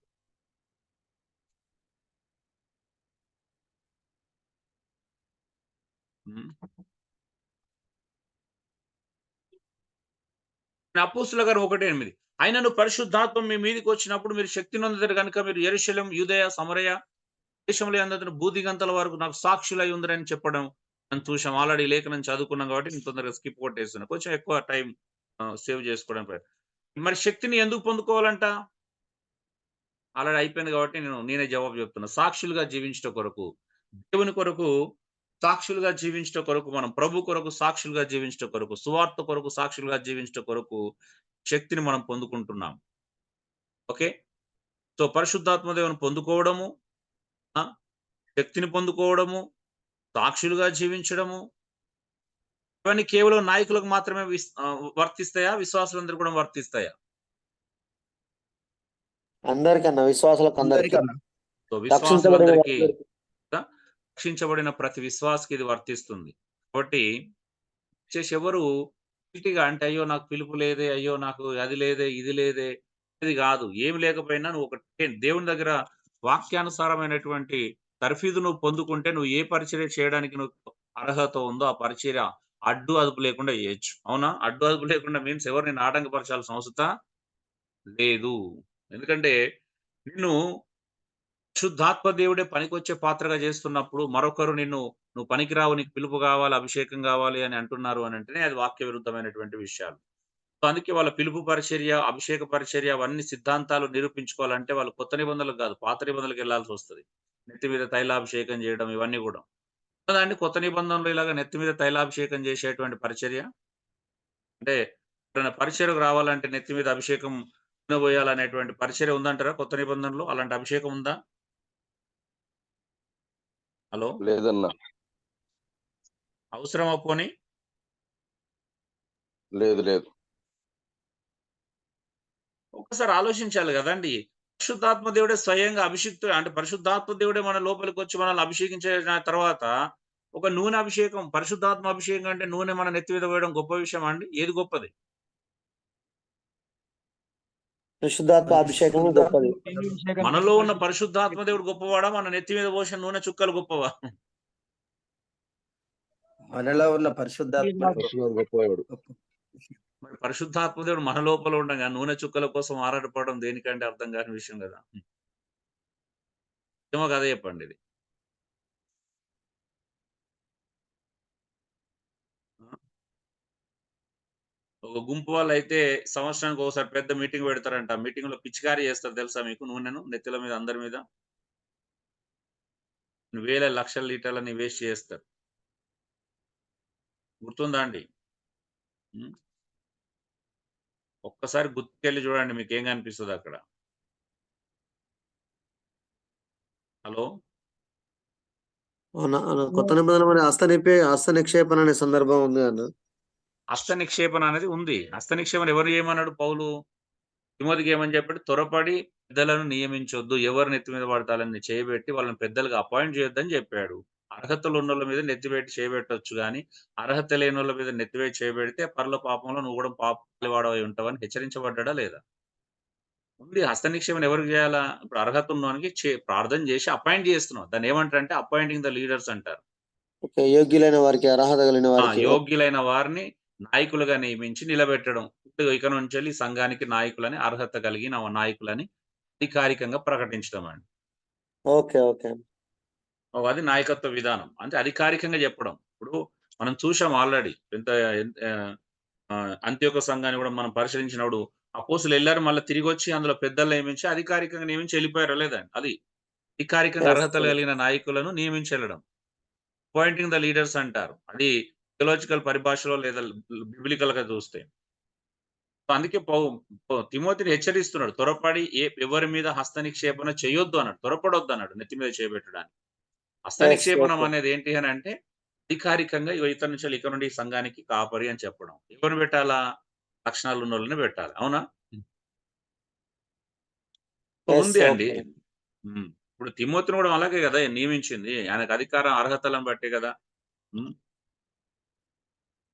అందుకే పౌలు కూడా తిమోతిని పెద్దలు హస్త నిక్షేపణ చేయగానే ఇవ్వబడినటువంటి అధికారాన్ని దుర్వినియోగం చేయొద్దు. అంటే నిర్లక్ష్యం చేయొద్దు. వరాల గురించి మాట్లాడాడు గానీ, అక్కడ ఏంటిదంటే నీకు ఆ వరం ఉంది కాబట్టి వాళ్ళు నిన్ను నియమించారు. దాన్ని నువ్వు దుర్వినియోగపరుచుకోవద్దని చెప్తున్నాడు. అవునా? అలక్ష్యం చేయొద్దన్నాడు. అప్పగింపబడిన పరీక్షలో ముందుకు సాగాలి అని చెప్పబడుతుంది. యోహాను 21:15-18 వరకు గమనించండి. యేసు ప్రభు పేతురు 3 సార్లు నన్ను ప్రేమించుచున్నావు అని అడిగాడు. అందుకు పేతురు ప్రేమిస్తున్నానని చెప్పాడు. మీ అందరికి తెలిసిన సంఘటనే. అవునా అండి? 2 సార్లు మొదటిసారి ఉత్సాహంగా చెప్పాడు. రెండోసారి కొంచెం అటు ఇటుగా చెప్పాడు. మూడోసారి నీకు తెలియదా ప్రభు అన్నాడు. మొత్తానికైతే 3 సార్లు ఆ పేతురు యొక్క భావం మాత్రం నేను యేసు ప్రభువుని ప్రేమిస్తున్నాననే ఉద్దేశంతోనే చెప్పాడు. అవునా? అందరికి తెలిసిందే. అయితే పేతురు ఇచ్చిన జవాబుకు బదులుగా ప్రభు అడిగినది ఏంటండి? ఏమడిగాడు? నీవు నన్ను ప్రేమించుచున్నావా? అదే దాని జవాబుగా పేతురు యేసు అంటే ప్రభు గొర్రెలను కాయము కాయు. నా మేపము. సంఘమును సంఘాన్ని కాయము మేపు. అని కదా! నా గొర్రెలను మేపుము, నా సంఘాన్ని కాయమని చెప్పాడు. కాయము కదా! మేపము. హ్మ్. సో చూడండి యేసు ప్రభు యొక్క ముక్కుసూటి అయినటువంటి విధానం చూడండి. పేతురు నిజంగా నువ్వు నన్ను ప్రేమిస్తే నా ప్రజలను చూసుకో, నా ప్రజలను రక్షించు, నా ప్రజలను కాయు, నా ప్రజలను మేపు అన్నాడు. చెప్పండి ఇప్పుడు ఈ విషయం ఒక పేతురు మాత్రమే వర్తిస్తుందా? ఆయనను ప్రేమించిన వారందరికీ వర్తిస్తుందా? ఆయన ప్రేమించి వెంబడించిన వారందరికీ వర్తిస్తుంది. మరి అందరూ సంఘాన్ని ప్రేమించాలా? సంఘం పట్ల జాగ్రత్త వహించాలా? ఓన్లీ పేతురు ఒక్కడి బాధ్యతనేనా అది? విశ్వాసమైన వారందరూ, సంఘం అందరూ కూడా. సో ప్రత్యేకంగా ఆ సమయంలో ఒక పేతురు చెప్పినప్పటికీ ఆయనను ప్రేమించే ప్రతి ఒక్కరికి కూడా ఇది వర్తిస్తుందండి. ఒకవేళ యేసుప్రభు దగ్గరికి నేను వచ్చి ఐ లవ్ యూ జీసస్ నువ్వంటే నాకు ఇష్టం అనడానికి ఏమంటాడు నాతోని? నా నిజంగానా? గొర్రెలను కాయము మేపము నువ్వు అంటాడు. నిజంగా నన్ను ప్రేమిస్తే నా సంఘాన్ని చూసుకోమంటాడు. అంటే సంఘానికి నష్టం కలిగించొద్దని చెప్తాడు ఆయన. అవునా? ఎస్. నిజమే కదండి. సో మాకు తెలిసినప్పటి నుండి 20 సంవత్సరాల నుంచి మేము ఇదే పోరాటం చేస్తున్నాం. మా వల్ల సంఘానికి ఏదన్నా మేలు కలగాలి, నష్టం కలగకూడదు. ఎందుకంటే దేవుని సంఘాన్ని కాపాడడం ఆయన ప్రేమించే ప్రతి ఒక్కరి కర్తవ్యం. అయితే కొంతమంది ప్రత్యేకమైన బాధ్యతతో చేస్తారు. కొంతమంది సహకరిస్తారు. అంతే తేడా. అవునా అండి? అందరూ ఎస్. పేతుల్లాగా, పౌల్లాగా ముందుకొచ్చి నాయకత్వం చేసి అలా సంఘాన్ని కాపాడకపోవచ్చు. ఆ కాపాడే ప్రక్రియలో ఆ పనిలో పాలిభాగస్తులయ్యే అవకాశం అయితే ప్రతి విశ్వాసికి ఉంది. ఉందంటారా? లేదంటారా? అవునన్నా, అందరూ పాలిభాగస్తులు కావాలి. అందుకే కదా నాయకులు చెప్పిన మాటకు లోబడమనేది. ఎందుకంటే ఆళ్ళు చెప్తున్నది చేస్తేనే సంఘం కాపాడబడతది. అవునా కదండీ! సో, టోటల్‌గా సారాంశం చూసినట్లయితే 4 సువార్తలు, అపోస్తలుల కార్యాన్ని గమనించినట్లయితే మొట్టమొదటి సువార్తను ప్రకటించుట. మార్కు సువార్తలో చూస్తే సువార్తను ప్రకటించమనే విషయాన్ని నొక్కి చెప్పాడు. మత్తయి సువార్తకేస్తే శిష్యులను చేయమనేటువంటి విషయాన్ని నొక్కి చెప్పాడు. ఆ! సో, లూకా సువార్తలకొస్తే ఎదురు చూడమనే వేచి ఉండుట అనే విషయం ఉంది. అయితే దాన్ని మనం ఇప్పుడు వేచి ఉండేది లేదు కాబట్టి ట్రైనింగ్ అవ్వడం అనేది మ్యాండేటరీ. అంటే నేర్చుకోవడం. సంఘాన్ని కాయుట. యోహాను సువార్తకొచ్చినప్పుడు సంఘాన్ని కాయడం అనే విషయాన్ని చూస్తున్నాము. అయితే అపోస్తలుల కార్యం 1 అధ్యాయంకొచ్చినప్పుడు సాక్షులుగా జీవించే మహత్తరమైనటువంటి బాధ్యత అందరికి అనుగ్రహించబడినట్టుగా చూస్తున్నాం. అయితే మూడోది మనం మొదటిగా పెట్టుకోవాలి సింపుల్‌గా చెప్పాలంటే. మొట్టమొదటిగా మనం చేయాల్సింది ఏంది అంటే ట్రైనింగ్ అవ్వడం. కదా! అందరము శిష్యులమవ్వడం, నేర్చుకోవడం. సో, అందుకే ఫస్ట్ సువార్తను ప్రకటించాలి. తర్వాత శిష్యులను తయారు చేయాలి. తర్వాత సంఘాన్ని కాయాలి.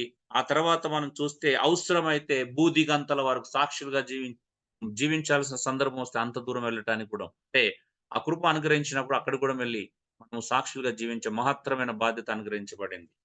చెప్పండి ఇవన్నీ చేయటకు కేవలం నాయకులకు మాత్రమే అర్హత ఉందా? విశ్వాసులందరికీ అర్హత ఉందా? విశ్వాసులైన వారందరికీ. సో, విశ్వాసులైన ప్రతి ఒక్కరికి అర్హత ఉందండి. ఎంత అద్భుతమైన విషయం.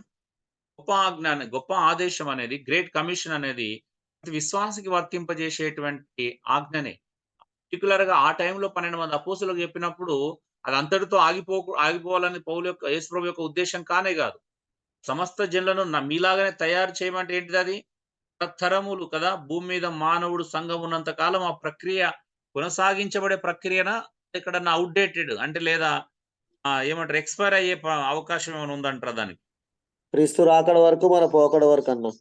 కదా! ఎగ్జాక్ట్‌లీ. హ్మ్. కాకపోతే దానికి ఎక్స్‌పైరీ డేట్ లేదు. అప్పటికే వర్తింపజేసేది గాదు. యేసుక్రీస్తు రాకడ వరకు. మీరన్నట్టు మనం పోయేంత వరకు. ఇంకొక మాట చూద్దాం. 2 కొరింథీ 5:17, 18 కాగా ఎవడైనను క్రీస్తునందు ఉన్న యెడల వాడు నూతన సృష్టి. పాతవి గతించెను ఇదిగో క్రొత్తవాయెను. సమస్తమును దేవుని వలనైనవి. ఆయన మనల్నంట క్రీస్తు ద్వారా మనతో సమాధానపరుచుకొని, ఆ సమాధానపరచు మాకు అనుగ్రహించెను అని పౌలు చెప్తున్నాడు. అంటే ఇప్పుడు అపోస్తులుగా నియమింపబడడానికి ప్రత్యేకత కలిగి ఉన్నాడు కాబట్టి ఈ మాట అలా చెప్తున్నాడు. ఏమన్నాడు? ఆయనంట ఎవరు? క్రీస్తు మనలను దేవుడు మనలను క్రీస్తు ద్వారా తనతో సమాధాన పరుచుకున్నాడు. అంటే ఎవరితో సమాధాన పరుచుకున్నాడు? దేవునితో సమాధాన పరుచుకున్నాడు. దీన్ని ఏమంటున్నాం మనం? రక్షణ పిలుపు అంటున్నాం. అంటే యేసుక్రీస్తు ద్వారా సమాధానం పొందిన ప్రతి ఒక్కరు రక్షించబడ్డారు. అంటే రక్షణ పిలుపులోకి వచ్చారని. ఆ సమాధానపరచు పరిచర్యను అంట మాకు అనుగ్రహించెను. అంటే పరిచర్యను మాకు అనుగ్రహింపజేశాడు. అంటే ప్రజలను దేవునితో సమాధానపరిచే ఆ మహత్తరమైనటువంటి మహాభాగ్యము, ఆ మహాపరిచర్య లేకపోతే ఆ సువార్త నిమిత్తం ప్రత్యేకించబడినటువంటి ఆ పరిచర్య దేవుడు మాకు అనుగ్రహింపజేశాడు కాబట్టి మేము ఈ రీతిగా పరిచర్య చేస్తున్నాం అనేది పౌలు కొరింథీ సంఘానికి తెలియపరచడం మనం నొక్కి చెప్పడం చూస్తున్నాం. గమనిక సమాధానం పొందిన వారు సమాధాన పరిచర్యను కలిగి ఉన్నారు. అవునా అండి? మనం అందరం క్రీస్తుతో సమాధాన పడ్డాం కాబట్టి అపోస్తులాగా పౌలులాగానో లేకపోతే ఇతర అపోస్తుల్లాగానో లేకపోతే మనం అట్లా ప్రొఫెషనల్ గా పరిచర్య చేయకపోయినా ప్రత్యేకించబడి పరిచర్య చేయకపోయినా ఇతరులను మనం దేవునితో సమాధాన పరిచేటువంటి ఆ మహత్తరమైన భాగ్యంలో మనకు కూడా పాలు ఉంటదంటారా ఉండదంటారా ప్రతి విశ్వాసికి? ఉంటది, ఉన్నది, చేయాలి పరిచర్య. పరిచర్య చేయాలి. ఉమ్. అంటే ఒకటే తేడా అండి. నాయకులకు ఏందంటే ప్రత్యేకమైన బాధ్యత కాబట్టి నాయకులు ఎక్కువ కష్టపడతారు. విశ్వాసులు ఏం చేయాలంటే ఆ పరీక్షలు ఏదో రకంగా పాలిభాగస్తులు అవ్వాలి. అవునా?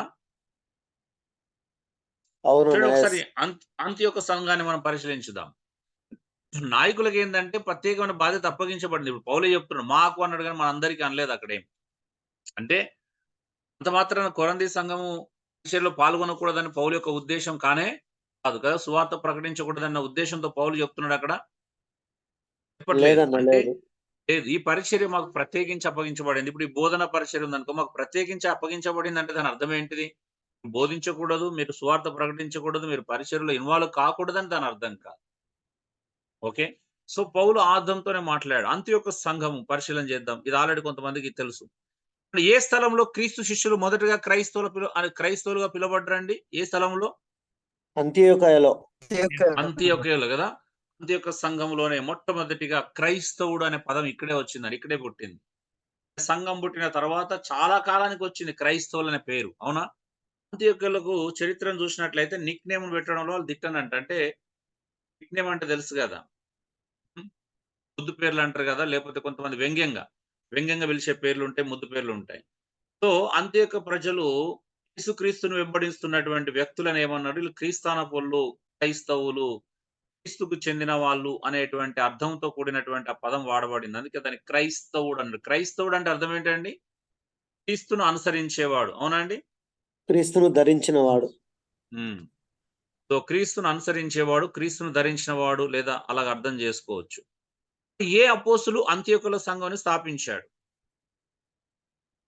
హలో! ఏ అపోస్తుడు అంత్యొకలోని సంఘమును స్థాపించాడు? చెదిరిపోయిన విశ్వాసులు.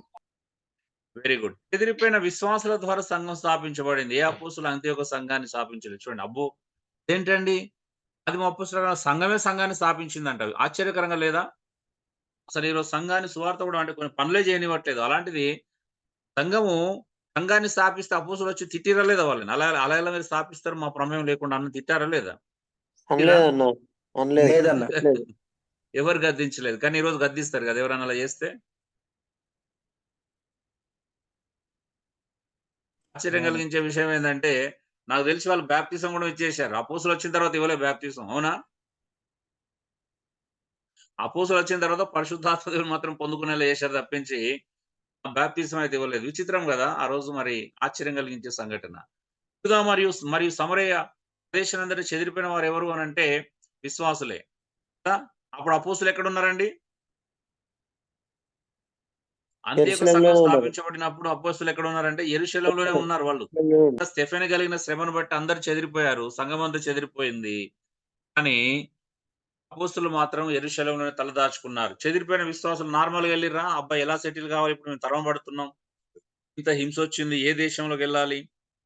ఏ సిటీలోకెళ్ళాలి? ఏ పట్టణంలో ప్రవేశించాలి? ఎలా సెటిల్ కావాలని ఆలోచించారండి వాళ్ళు? లేదండి, సువార్త ప్రకటించుకుంటూ పోయిర్రు. ఆళ్ళెళ్తూ సువార్త ప్రకటించుకుంటూ ఎళ్ళిర్రండి. ఎంత ఆశ్చర్యం కలిగించే విషయం. సువార్తను ప్రకటించిన తర్వాత సంఘం కూడా స్థాపించబడింది ఒక దగ్గర అంత్యొక అనే పట్టణం. హ్మ్. ఒకటి ఆలోచించండి. 84లో చెదిరిపోయిన విశ్వాసులు ఏం చేశారండి? సువార్తను ప్రకటించుకుంటూ పోయిర్రు. సువార్తను యేసే కృప. ప్రకటించారు. మనమైతే తరమబడుతుంటే ఎట్లా సెటిల్ కావాలని భోజనం గురించి ఆలోచించేవాళ్ళం ఖచ్చితంగా డౌట్ లేకుండా. అపోస్తుల కార్యం 11:19 ఇక్కడ ఉన్న చెదిరిపోయిన విశ్వాసులు ఎవరండి?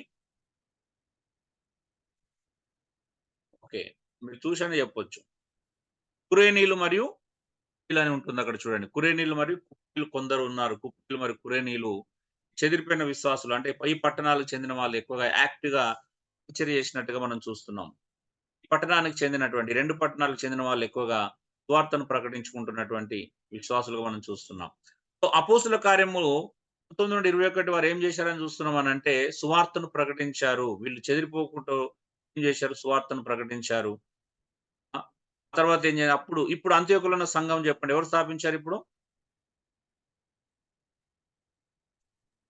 హలో! కురేనీయులు, కుఫ్రీయులు, కురేనీయులు, కుప్పీలు కదా! అంటే దాని అర్థం ఏంటిది ఒక మాటలో చెప్పాలంటే? చెదిరిపోయిన చెదిరిపోయిన విశ్వాసులు. విశ్వాసులు వాళ్ళు. హ్మ్. చూడండి అపోస్తుల కార్యంలో 8వ అధ్యాయంలో 7వ అధ్యాయంలో స్టెఫెను కలిగిన శ్రమ విస్తరించబడింది. స్టెఫెను కలిగిన శ్రమను బట్టి సంఘము 8వ అధ్యాయంలో చెదిరిపోవడం ప్రారంభించబడింది. చెదిరిపోతున్న సమయంలోనే ప్యారలల్‌గా ఏమైందంటే 9వ అధ్యాయంలో యేసు ప్రభు సౌలును దర్శించాడు. అవునా? ఎస్, సౌలును అవును. దర్శించడం ద్వారా 9వ అధ్యాయంలో సౌలు రక్షించబడ్డాడు. తర్వాత ఏమైంది? 10వ అధ్యాయంకొచ్చినప్పుడు పేతురు పరిచయం మనం చూస్తాం. అంటే కొర్నేలు ఇంటికెళ్ళడం, అన్యులకు సువార్త ప్రకటించడం. అంటే దీనికంటే ముందు అన్యులకు సువార్తను ప్రకటించేటువంటి మహత్తరమైన కార్యం అక్కడ జరగడం చూస్తాం.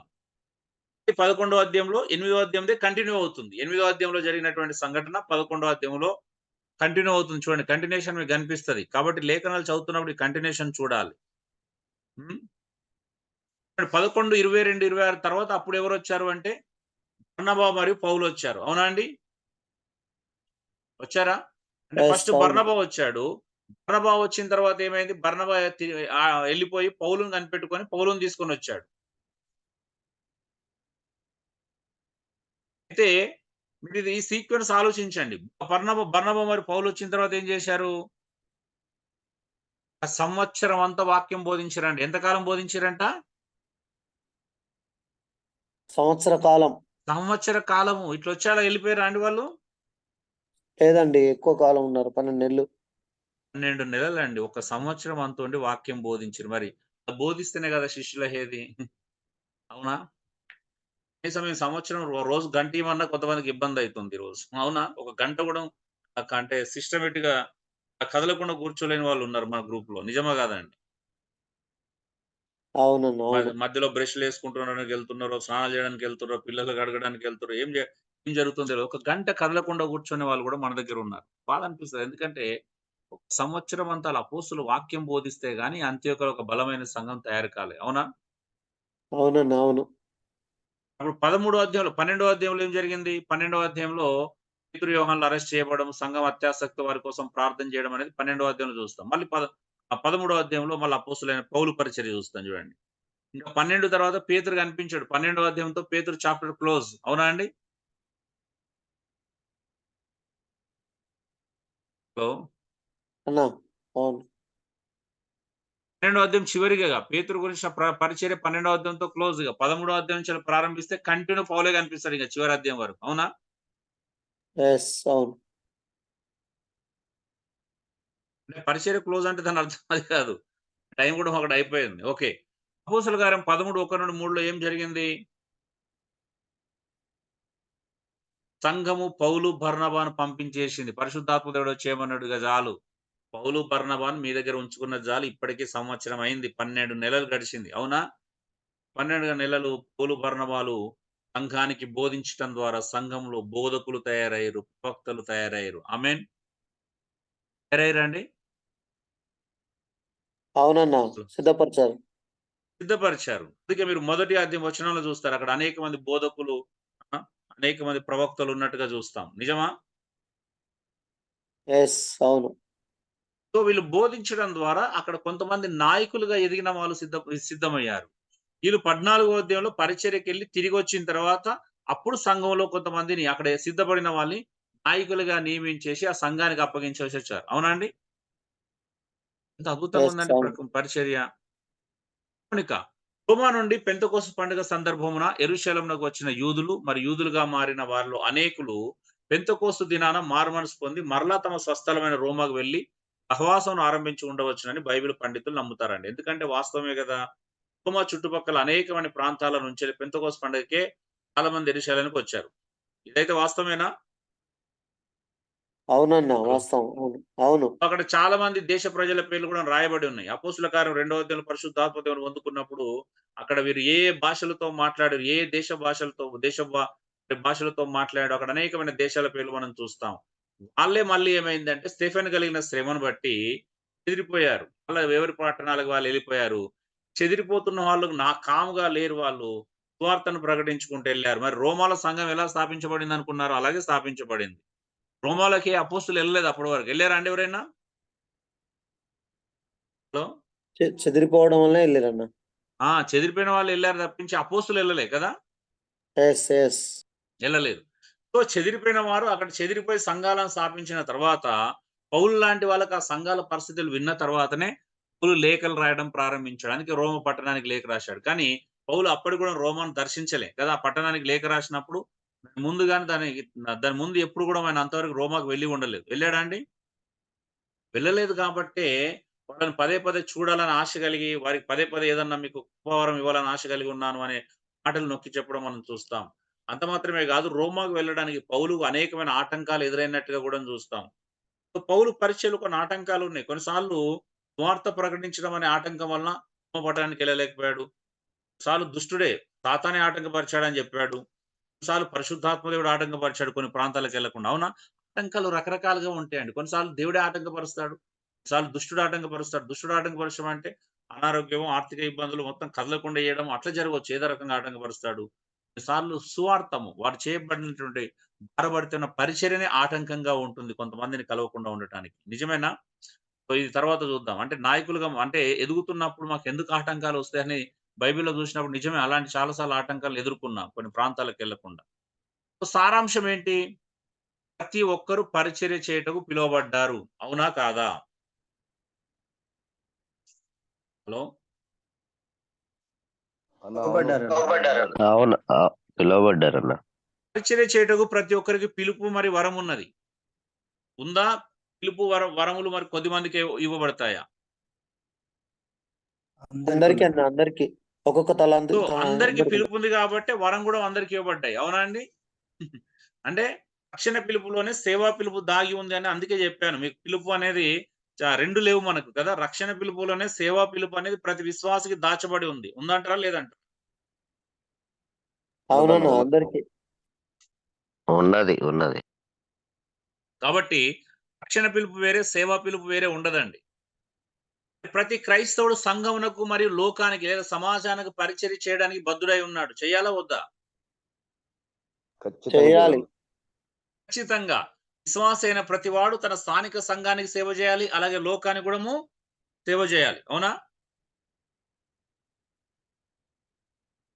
మరి అందరూ పరిచర్య చేయడానికి పిలువబడి ఉన్నారు. కానీ విభిన్నమైన వ్యక్తులు వివిధ వరములను కలిగి ఉన్నారు. పరిచర్య పిలుపు అందరికి ఉంది గానీ, అందరికి ఒకే పరిచర్య ఉండదు.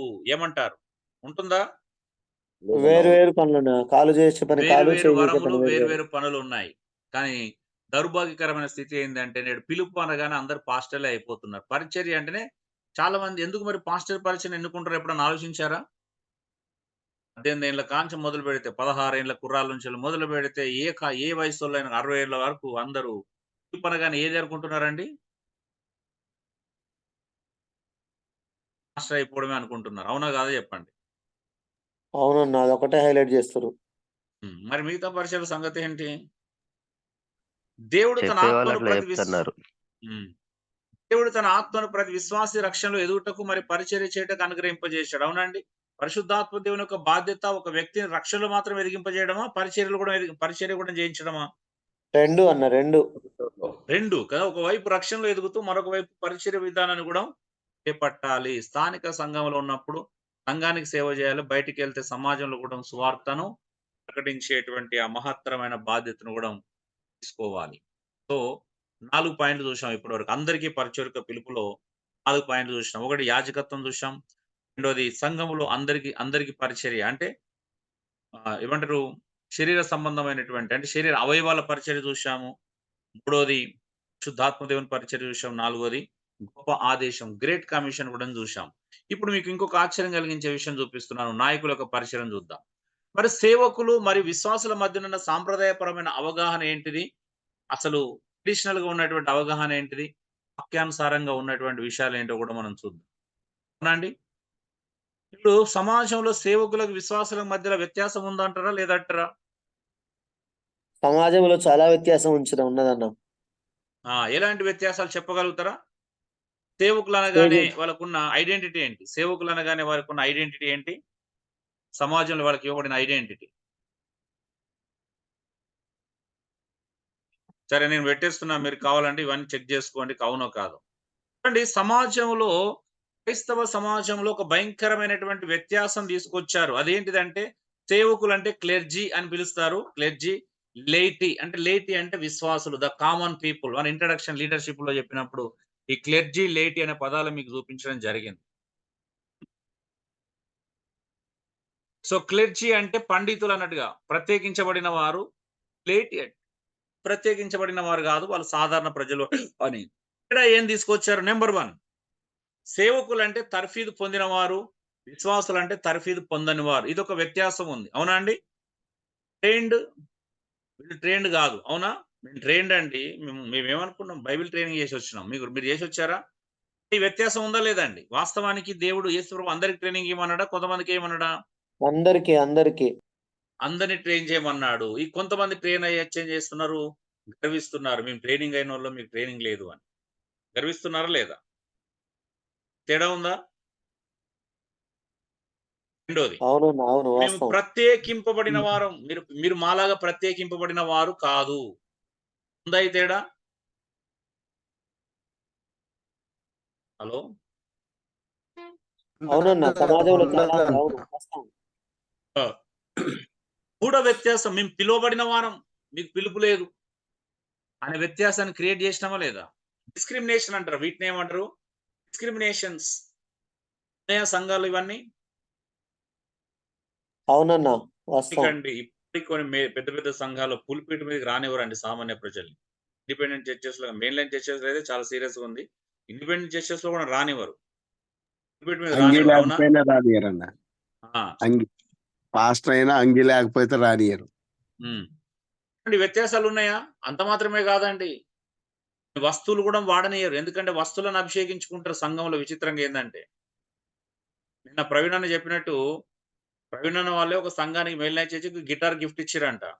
ఇచ్చిన తర్వాత దాన్ని ప్రార్థన చేసి సంఘంలో ఆడబెట్టుకున్నారంట. తర్వాత పబ్లిక్ మీటింగ్ జరిగింది. క్రైస్తవ మీటింగే. దానికి ఆ గిటార్ తీసుకెళ్తా అంటే పర్మిషన్ ఇవ్వలేదంట.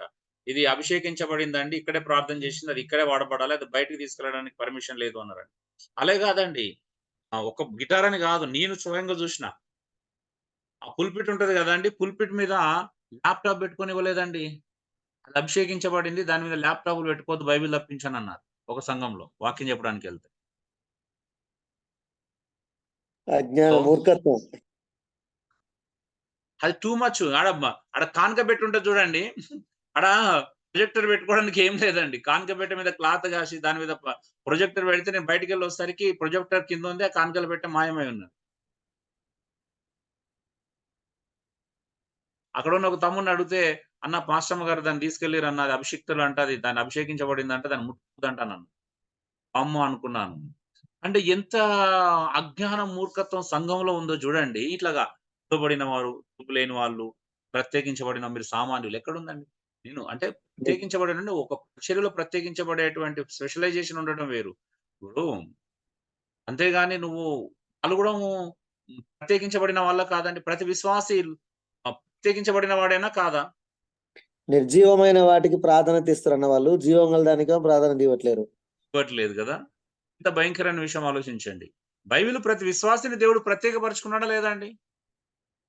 జగత్తు పునాది వేయబడక మునుపే దేవుడు ప్రతి ఒక్కరిని ఏర్పాటు చేసుకున్నప్పుడు అందరం ప్రత్యేకించబడిన వాళ్ళమే కదా! మనకేదైనా ప్రత్యేకమైన బాధ్యత అప్పగించబడినంత మాత్రాన గర్వించొచ్చా? ఇతరులను చిన్న చూపు చూడొచ్చా? ఇంకా విశ్వాసులు సేవకులు అంటే జ్ఞానం కలిగిన వారు. అంటే విశ్వాసులు ఏంది అర్థం? మీరు జ్ఞానం లేదు, మాకున్న జ్ఞానం. ఎన్నుకోబడిన వారు, మీకు ఎన్నిక లేదు. మేము అభిషేకించబడిన వారు, మీకు అభిషేకం లేదు. మేము అధికారం కలిగిన వారు, మీకు ఎలాంటి అధికారం లేదు. మేము పరిచర్య చేసేవాళ్ళం, మీకు పరిచర్య చేసే అధికారము లేదు. ఇవన్నీ తేడాలు ఎన్ని చూడండి. ఇన్ని డిస్క్రిమినేషన్స్ ఉన్నాయి సంఘాలలో, నాయకులకు, విశ్వాసుల మధ్యలో. మరి బైబిల్‌లో ఇలాంటి ఒక్క డిస్క్రిమినేషన్ మీరేమన్నా లేఖనాల ద్వారా చూపించగలుగుతారా? సంఘం స్థాపించబడిన దినం మొదలుకొని, అపోస్తుల కార్యం 2వ అధ్యాయం మొదలుకొని, ప్రకటన గ్రంథం చివరి అధ్యాయం చివరి వచనాల వరకు సంఘంలో నాయకులకు, విశ్వాసుల మధ్యలో ఏమన్నా తేడాలు, డిస్క్రిమినేషన్స్ పరిశుద్ధాత్మ దేవుడు గాని, లేఖనాలు గాని, అపోస్తులు గాని ప్రదర్శించారా ఎక్కడైనా? లేదన్నా లేదు. డిఫరెన్స్ నాకు చూపిస్తే నేను హ్యాపీగా ఫీల్ అయితాను. అంటే కరెక్టే. పాపం వీళ్ళని కూడా ఎందుకు తప్పు పట్టాలి వీళ్ళను సమర్థించొచ్చు. సంఘంలో జరుగుతున్న కొన్నిటిని మనం సమర్థించొచ్చు. మీకు జ్ఞానం కలిగింది. "ఏయ్! నీకు జ్ఞానం ఎక్కడిది? తిప్పి కొడతా నీకంటే నీకు లేదు" అన్నట్టుగా ప్రవర్తిస్తలేవా? ఎన్నుకోబడిన వారం. మీకు ఎన్నిక లేదు. మేమెవరం అనుకున్నావు? దేవుని చేత మేము ప్రత్యేకంగా ఎన్నుకోబడిన వారం.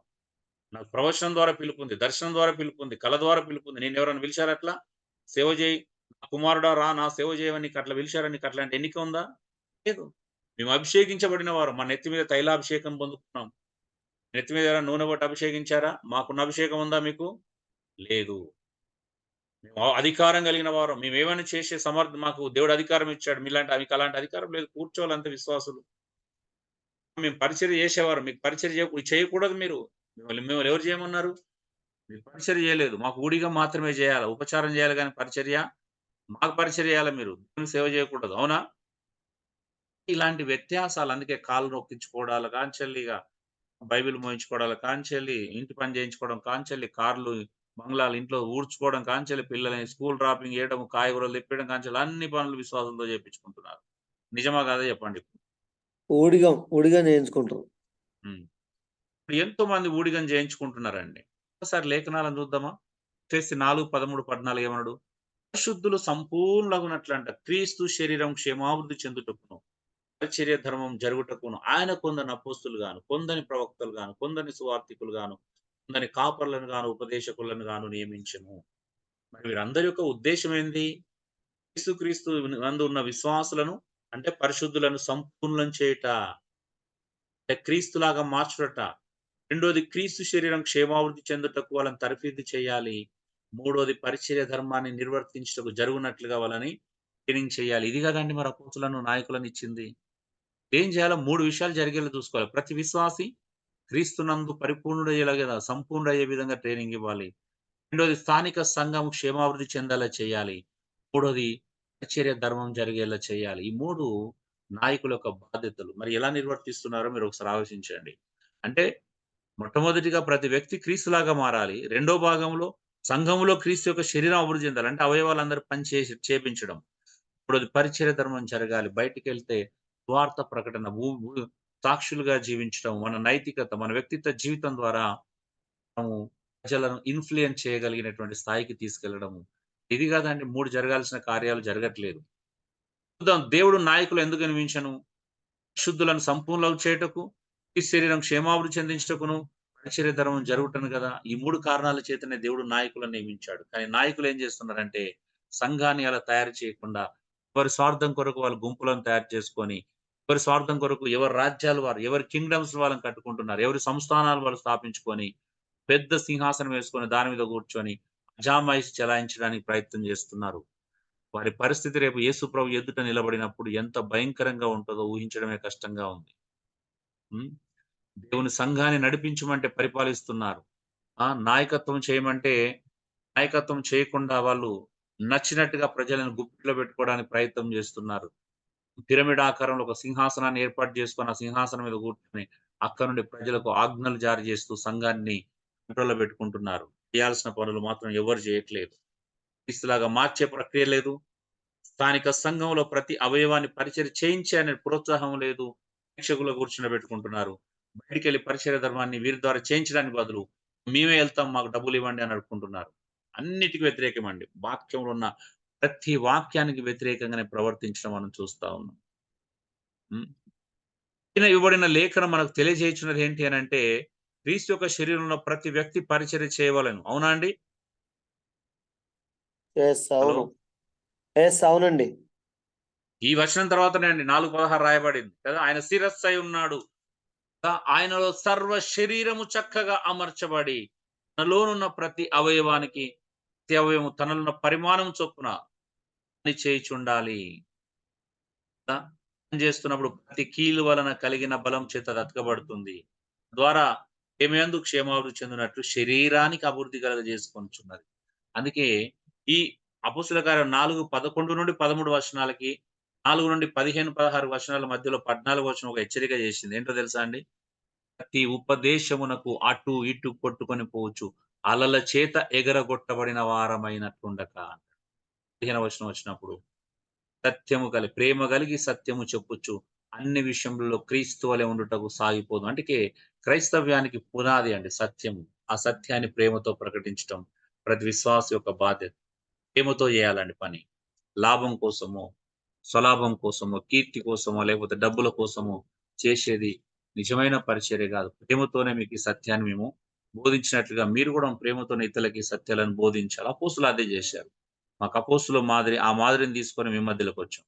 సో పైన ఇవ్వబడిన లేఖనం మనకు తెలియజెప్పుచున్న విషయాలు ఇవ్వండి. కాబట్టి గుర్తుంచుకోండి, నాయకులు పరిశుద్ధులను పరిచర్య కొరకు సిద్ధపరిస్తే తప్ప క్రీస్తు యొక్క శరీరం క్షేమాభివృద్ధి చెందదు. అవునా అండి? నాయకులు ఖచ్చితంగా సంఘాన్ని పరిచర్య కొరకు సిద్ధపరచాలి. సిద్ధపరిస్తేనే క్రీస్తు శరీరం క్షేమాభివృద్ధి చెందుతుంది, పరిచర్య ధర్మం జరుగుతుంది. మరి నాయకులు చేయాల్సిన పొరపాటు అదే, చేస్తున్న పెద్ద పొరపాటు అదే. అందుకే ఎవరైతే ట్రైనింగ్ చేయాలో వాళ్ళు ట్రైనింగ్ చేయకుండా ఎవరినో కొంతమందిని ఎన్నుకొని బైబిల్ ట్రైనింగ్ పంపించేసి నిరాశ కలిగిన నాయకులను సంఘంలోకి మళ్ళీ తీసుకొచ్చి పెడుతున్నారు. అవునా? అవునన్నా. చూడండి, క్రీస్తు శరీరంలోని నాయకులు మరి విశ్వాసుల వదిన సహజ పరిచర్యలు మీకు చూపిస్తున్నాను. విధానం ఒక్కటి మాత్రం కాదండి, విధానం వేరు. మంచిగా వినండి. నాయకుల పరిచర్యలు, విశ్వాసాల పరిచర్యలు మీకు కొన్ని మీ కళ్ళ ముందు పెడుతున్నాను. ఒకటి, సువార్త ప్రకటించుట. అపోస్తుల కార్యం 6:4లో చూస్తే సేవకులు, ప్రత్యేకించి సేవకులు చెప్తున్నారు, మేము బోధించుట, ప్రార్థించుట మాని ఆహారం పంచిపెట్టడ యుక్తము కాదు అనేటువంటి అద్భుతమైన విషయాన్ని అపోస్తులు చెప్పారు. మరి ఈ సువార్త ప్రకటించే బాధ్యత విశ్వాసులకు మాత్రమే, నాయకులకు మాత్రమే ఉందా, విశ్వాసులకు లేదు అంటే, అదే అపోస్తుల కార్యంలో మనం చూస్తే విశ్వాసులు కూడా చెదిరిపోయిన వారు సువార్తను ప్రకటించుకుంటూ వెళ్ళారు. అవునా? వెళ్ళారండి? అవునన్నా. అవును. సువార్త విశ్వాసులు కూడా ప్రకటించగలిగారు. సువార్తను ప్రకటించే బాధ్యత కలిగి ఉన్నారు అనేది బైబిల్‌లో అనేకమైనటువంటి విషయాల ద్వారా మనం నేర్చుకుంటున్నాం. పరిశుద్ధాత్మ చేతనే వాడబడ్డారు. వాళ్ళని పరిశుద్ధాత్మ దేవుడు ఎక్కడ కూడా ఆటంకపరచలేదు. అండి. గుర్తుపెట్టుకోండి, నేను ఒక 10 పరిచర్యలు ఇక్కడ చూపిస్తానండి. 10 పరిచర్యలు అంటే నాయకులు చేసిన పరిచర్యలే విశ్వాసులు కూడా చేసినట్టుగా చూపిస్తాను. అయితే కండిషన్ ఉంది ఇక్కడ, బ్రాకెట్‌లో ఇది మర్చిపోవద్దు. విధానం ఒకటి కాదు. అంటే నాయకులు చేసే పరిచర్య విధానం, విశ్వాసులు చేసే పరిచర్య విధానం ఇద్దరికి సమాన పరిచర్యలు ఉన్నప్పటికీ విధానం మాత్రం ఒకటి కాదు అనే విషయాన్ని గ్రహించాలా. విశ్వాసులు కూడా అండి, మీలో ఎవరైనా ఉంటే మీరు విధానం ఒకటి కాదనే విషయాన్ని కూడా గ్రహించాలి. అంటే నాయకులతో పోటీపడి నాయకుల్లాగా పరిచర్య చేయడం అనేది వేరు. నాయకులతో పోటీ పడాల్సిన అవసరం లేదు. మీకు ఇవ్వబడిన పరిధిలో మీరు చేయడం వేరు. కాబట్టి ఈ తేడాను మనం గ్రహించుదాం ఒకసారి. మొదటి సువార్త ప్రకటించడం. సంఘమును స్థాపించుట. సంఘమును స్థాపించుట. అపోస్తుల కార్యం 18:8లోను, 17వ అధ్యాయం 3-4 వచనంలో అపోస్తులు సంఘాన్ని స్థాపించినట్టుగా చూస్తున్నాం. అదే విధంగా అపోస్తుల కార్యం 8:1-4, 11, 19, 21లో చూసినట్లయితే విశ్వాసులు కూడా సంఘాన్ని కదా స్థాపించినట్టుగా చూశాం కదండి. కురేనీలు, కుప్రి లాంటి అనేక మంది చెదిరిపోయిన విశ్వాసులు కూడా సంఘాలను స్థాపించినట్టుగా చూస్తున్నాం. రికార్డులో కొన్నే ఉన్నాయి, కానీ వాస్తవానికి చాలా మంది సంఘాలను విశ్వాసులు స్థాపించినట్టుగా చూడొచ్చు. మూడోది, ఆతిథ్యం ఇచ్చే బాధ్యత. ఆతిథ్యం ఇచ్చే బాధ్యత నాయకులకు ప్రత్యేకంగా ఇవ్వబడింది. నాయకుల లక్షణాల్లో మనం నేర్చుకున్నాం ఆల్రెడీ. మొదటి తిమోతి 3:2లోను, తీతు 1:8లో ఏం చూసినామండి? అతిథి ప్రియుడై ఉండాలని చూసాం. అవునండి? నాయకులు ఖచ్చితంగా ఏమై ఉండాలంట? అతిథి ప్రియులై ఉండాలా, ఆతిథ్యం చేసేవారై ఉండాలి. మరి ఆతిథ్యం అనేది కేవలం నాయకులకే అనుగ్రహించబడిందా అంటే లేదు, లేదు. ప్రతి విశ్వాసి కూడా ఆతిథ్యం ఇవ్వాలని బైబిల్ నొక్కి చెప్తుంది. నాయకులకు మాత్రమే నొక్కి చెప్పలేదు ఈ మాట. విశ్వాసులు కూడా ఆతిథ్యం చేయాలి. మొదటి పేతురు 4:8లో చూస్తాం. ఆతిథ్యం చేయాలి ఖచ్చితంగా. రోమా 12:13లో చూస్తున్నాం. ఆతిథ్యం మర్చిపోకూడదు. ఇంకా శత్రువులు ఆకలిగా ఉంటే భోజనం పెట్టాలంట. అలా భోజనం పెడితే నిప్పుల కుంపడి తీసుకొచ్చి నెత్తి మీద కుమ్మరించినట్లుగా ఉంటది. అంత ప్రేమను ప్రదర్శించాలని చెప్తున్నాడు. హెబ్రీ 13:2లో కూడా మనం చూస్తాం. తెలియకే దేవదూతలకు ఆతిథ్యం ఇచ్చారు. కాబట్టి ఆతిథ్యం మరవద్దు అనేది విశ్వాసులు కూడా చేపించారు. కానీ దుర్భాగ్యకరమైన విషయం ఏంటంటే నేటి సంఘాలు అనేకులు ఆతిథ్యం అంటే ఎవరు ఇవ్వాలండి? కేవలం విశ్వాసులే ఇవ్వాలి. అవునండి? నాయకులు ఇవ్వకూడదు. నిజమా కదా? అందరివ్వాలన్నా, అందరివ్వాలి. నేటి సంఘాల్లో ఉన్న పరిస్థితి గురించి అడుగుతున్నాను నేను. అవును. విశ్వాసాల మీదనే భరించాలని భరిస్తారు. కొంతమంది గురించి విన్నాను, తప్పుగా అనుకోవద్దు. కొంతమంది ఇంటికి వెళ్తే పాస్టర్లు కనీసం టీ కూడా ఇవ్వరంట. అంత భయంకరంగా ఉన్నారని తెలిసింది. పాస్టర్మ్మలు అని నేను పిలవలేదు, నాకు ఇష్టం లేని పదం అది. ఎందుకంటే పాస్టర్మ్మలు ఎవరు ఉండరు బైబిల్‌లో. సో, పాస్టర్ గారి భార్యలు కొంతమంది ఆతిథ్యం ఇచ్చే విషయంలో ఎవరన్నా అతిథులు ఇంటికొస్తే కనీసం టీ నీళ్ళు కూడా పోయరని తెలిసింది. నిజంగా అది చాలా బాధ కలిగించే విషయం. సో, వాస్తవానికి సంఘ నాయకులే ముందుండాలి. ఆతిథ్యం ఇచ్చే విషయంలో ఎవరు ముందుండాలంటే విశ్వాసులా? నాయకులా? నాయకులు మాదిరిగా ఉండాలి. నాయకులే ముందు మాదిరిగా ఉండాలి. కానీ భయంకరంగా ఎళ్ళే విషయం అండి అది. ఈరోజు నాయకులు ముందు లేరు. ఇంకా పరిచర్యలు చాలా ఉన్నాయి. నాలుగో పరిచర్య మనం గమనించుదాం. బోధించుట. బోధించుట తీతు 2:1, 2:8 ప్రత్యేకించి నాయకులకు బోధించేటువంటి ప్రత్యేక బాధ్యత అనుగ్రహించబడింది. వారు ప్రత్యేకంగా ప్రొఫెషనల్‌గా బోధిస్తారు. అంటే నాయకత్వంలో ఉన్నోళ్ళు బోధించే విధానం వేరు. అయితే విశ్వాసులు కూడా బోధించొచ్చు. కానీ ఎలా బోధించాలా? కొలస్సీ 3:16, రోమా 5:15, 14 ప్రకారం ఎలా బోధించాలి అనంటే కొలస్సీ 3:16 ఆత్మ సంబంధమైన పద్యములతోను, కీర్తనలతోను ఒకరినొకడు బోధించుచు అంటాడు. ఒకరినొకడు బోధించుచు. విశ్వాసులు కూడా బోధించొచ్చు. ఎలా? సంఘం ముందుకొచ్చి గంటలు గంటలు మీరు ప్రొఫెషనల్‌గా బోధించకపోయినా మీరు ఒక మంచి పద్యం ద్వారానో, ఒక మంచి కీర్తన ద్వారానో, ఒక మంచి పాట రాసుకొనొచ్చో, ఒక మంచి పద్యం రాసుకొనొచ్చో, సంఘానికి చదివి వినిపించొచ్చు, బోధించొచ్చు. ఒక పాట, ఒక ట్యూన్ గట్టి అంటే మీరు చెప్పాలనుకున్న విషయాన్ని మీరు ఒక పాట ద్వారా విశ్వాసులందరూ ఒక కీర్తన ద్వారా కూడా బోధించొచ్చు. ఏమంటారు? అవును. ఇది పెద్ద కష్టమా అండి? హలో! లేదన్నా చేయొచ్చు. తలాంతు దేవుడిచ్చిన దాన్ని బట్టి వాడబడొచ్చు. దేవుడు ఇచ్చిన దాన్ని బట్టి చేయాలి. మరి వాళ్ళకు కూడా బోధించమని చెప్పి చాలా సందర్భాల్లో విశ్వాసులు మీరు ఒకరినొకడు బోధించుకోండి అనే మాటలు మనం ఆల్రెడీ చూశాం కదా! ఒకరినొకడు బుద్ధి చెప్పడం, ఒకరినొకడు బోధించుకోవడం అనే విషయాలు చాలా సందర్భాల్లో మనం చూడడం జరిగింది. రెండో లెసన్‌లో చూసినాం కదా! రెండో లెసన్‌లో ఒకరినొకడు బోధించుకోవాలి, బుద్ధి చెప్పుకోవాలి. ఎప్పుడైనా తప్పిదారిపోతే మీలో ఆత్మీయ పరిపక్వత కలిగిన ప్రతి ఒక్కరు మంచి దారికి తీసుకురావాలి. ఇవన్నీ కూడా ఉన్నాయి. ప్రోత్సహించుట, ఎంకరేజ్‌మెంట్ అంటే చూడండి హెచ్చరించుట లేదా? తీతు 2:6, 15లో చూస్తే ప్రోత్సహించే బాధ్యత నాయకులకు అప్పగించినట్టుగా చూస్తున్నాం. అదే విధంగా హెబ్రీ 3:13, 10, 24, 25 చూస్తే ప్రేమ చూపుటకును సత్కార్యాల కోసం ఒకరినొకడు పురికొల్పుకోమని బైబిల్‌లో ప్రతి విశ్వాసికి చెప్పబడింది. అవునా? ప్రోత్సహించే బాధ్యత, ప్రోత్సహించేటువంటి పరిచర్య ఉంది. మరి ఆ ప్రోత్సహించే పరిచర్య నాయకులు మాత్రమే చేయాలా అంటే ప్రతి విశ్వాసి కూడా వాళ్ళని ప్రోత్సహించుకోమని బైబిల్ హెచ్చరిస్తుంది. అవును గదా! ప్రకటన చెప్పాలంటే ఇది హెచ్చరించడానికి సంబంధించింది. హెబ్రీ 3:13లో చూస్తాం. నేడు అనబడు సమయం ఉండగానే అంటాడు. అవునా? ఎవరి హృదయం అవునన్నా. అవును. కఠినపరచబడక ముందే నేడు అనబడు సమయం ఒకరినొకడు బుద్ధి చెప్పుకోండి, హెచ్చరించుకోండి అంటున్నాడు. అవునా? ఒకరినొకడు హెచ్చరించుకోవాలా? పాపం చేత పాపం వల్ల కలిగిన భ్రమ కదా! రాకముందే హృదయం కఠినపరచబడ ముందే నేడే మీ కళ్ళ ముందు ఎవరైనా తప్పు చేస్తే హెచ్చరించుకోవాలి. అలాగే నాయకులు హెచ్చరిస్తారు. విశ్వాసులు కూడా హెచ్చరించుకోవాలి. చూడండి ప్రోత్సహించడం అంటే సరిచేయడం, హెచ్చరించి ఒక మంచి దారికి తీసుకురావడం. శిష్యులనుగా చేయుట మత్తయి 28, 18, 19, 20 అందరికి వర్తిస్తుందని చూశాం. కాబట్టి శిష్యులనుగా చేయటం అనేది కేవలము నాయకులకు మాత్రమే కాదు, విశ్వాసులకు కూడా వర్తిస్తుంది. వారు కూడా వీడు శిష్యుడైండు కాబట్టి ఇంకొక వ్యక్తిని శిష్యుడిగా చేయొచ్చు. అయితే నాయకులు ఎక్కువ మంది కోసం ప్రయాసపడితే వాళ్ళు విశ్వాసులు ఏందంటే ఉద్యోగాలు చేసుకుంటూ వారి పరిధిలో వాళ్ళు చేసుకోవాలి. అవునా అండి? సహాయం చేయుట.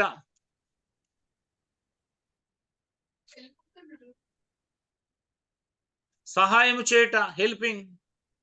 హెల్పింగ్ అనేది నాయకులే చేయమని చెప్పట్లేదు. నాయకులకు ఎక్కడుంది? అపోస్తలుల కార్యం 20:35లో చెప్తున్నాడు కదా! ఏమన్నాడు?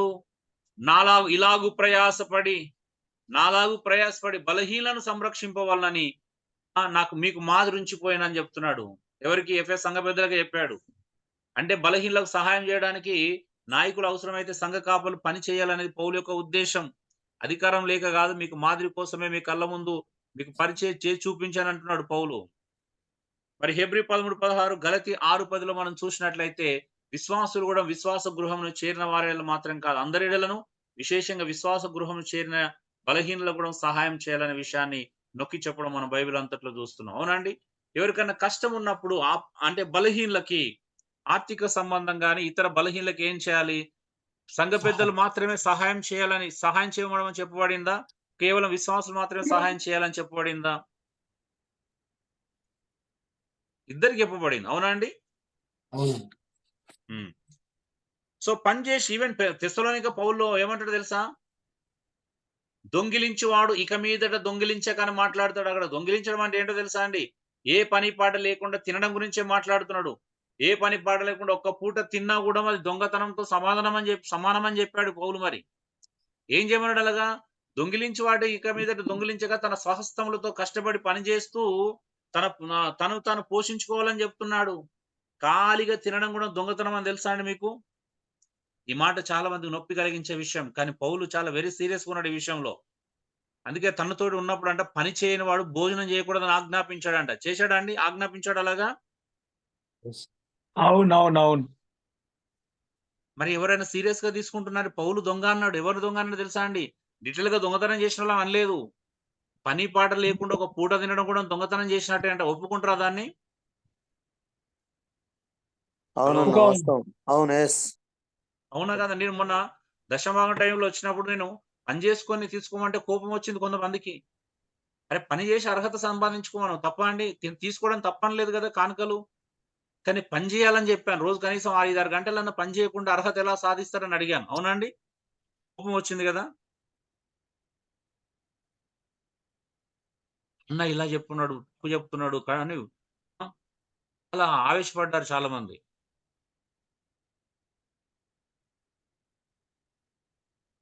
మరి పని చేసే గాని పనివాడు జీతానికి పాత్రుడని చెప్పిందా? ఆ లేఖనమే చూపించంగా పనివాడు తన జీతానికి పాత్రుడు.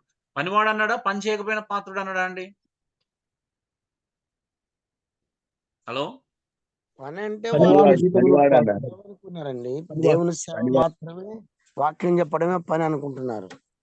అది తప్పు కాదండి. పని చేయడమైనా, వాక్యం చెప్పడమైనా ఎలా చెప్పాలని చెప్పిండు? వాక్యమందు, ఉపదేశమందు ప్రయాసపడాలంటున్నారు. ప్రయాసపడడం అంటే చెమటోడ్చడం సంబంధించిందది. వాక్యమందు కష్టపడడం అంటే చెమట రావాలా. మరి చెమటొచ్చేంత కష్టపడితే తీసుకోమని చెప్పినాం. తప్పు కాదు కదండీ అది. అంటే ఇక్కడ ఏంటిది?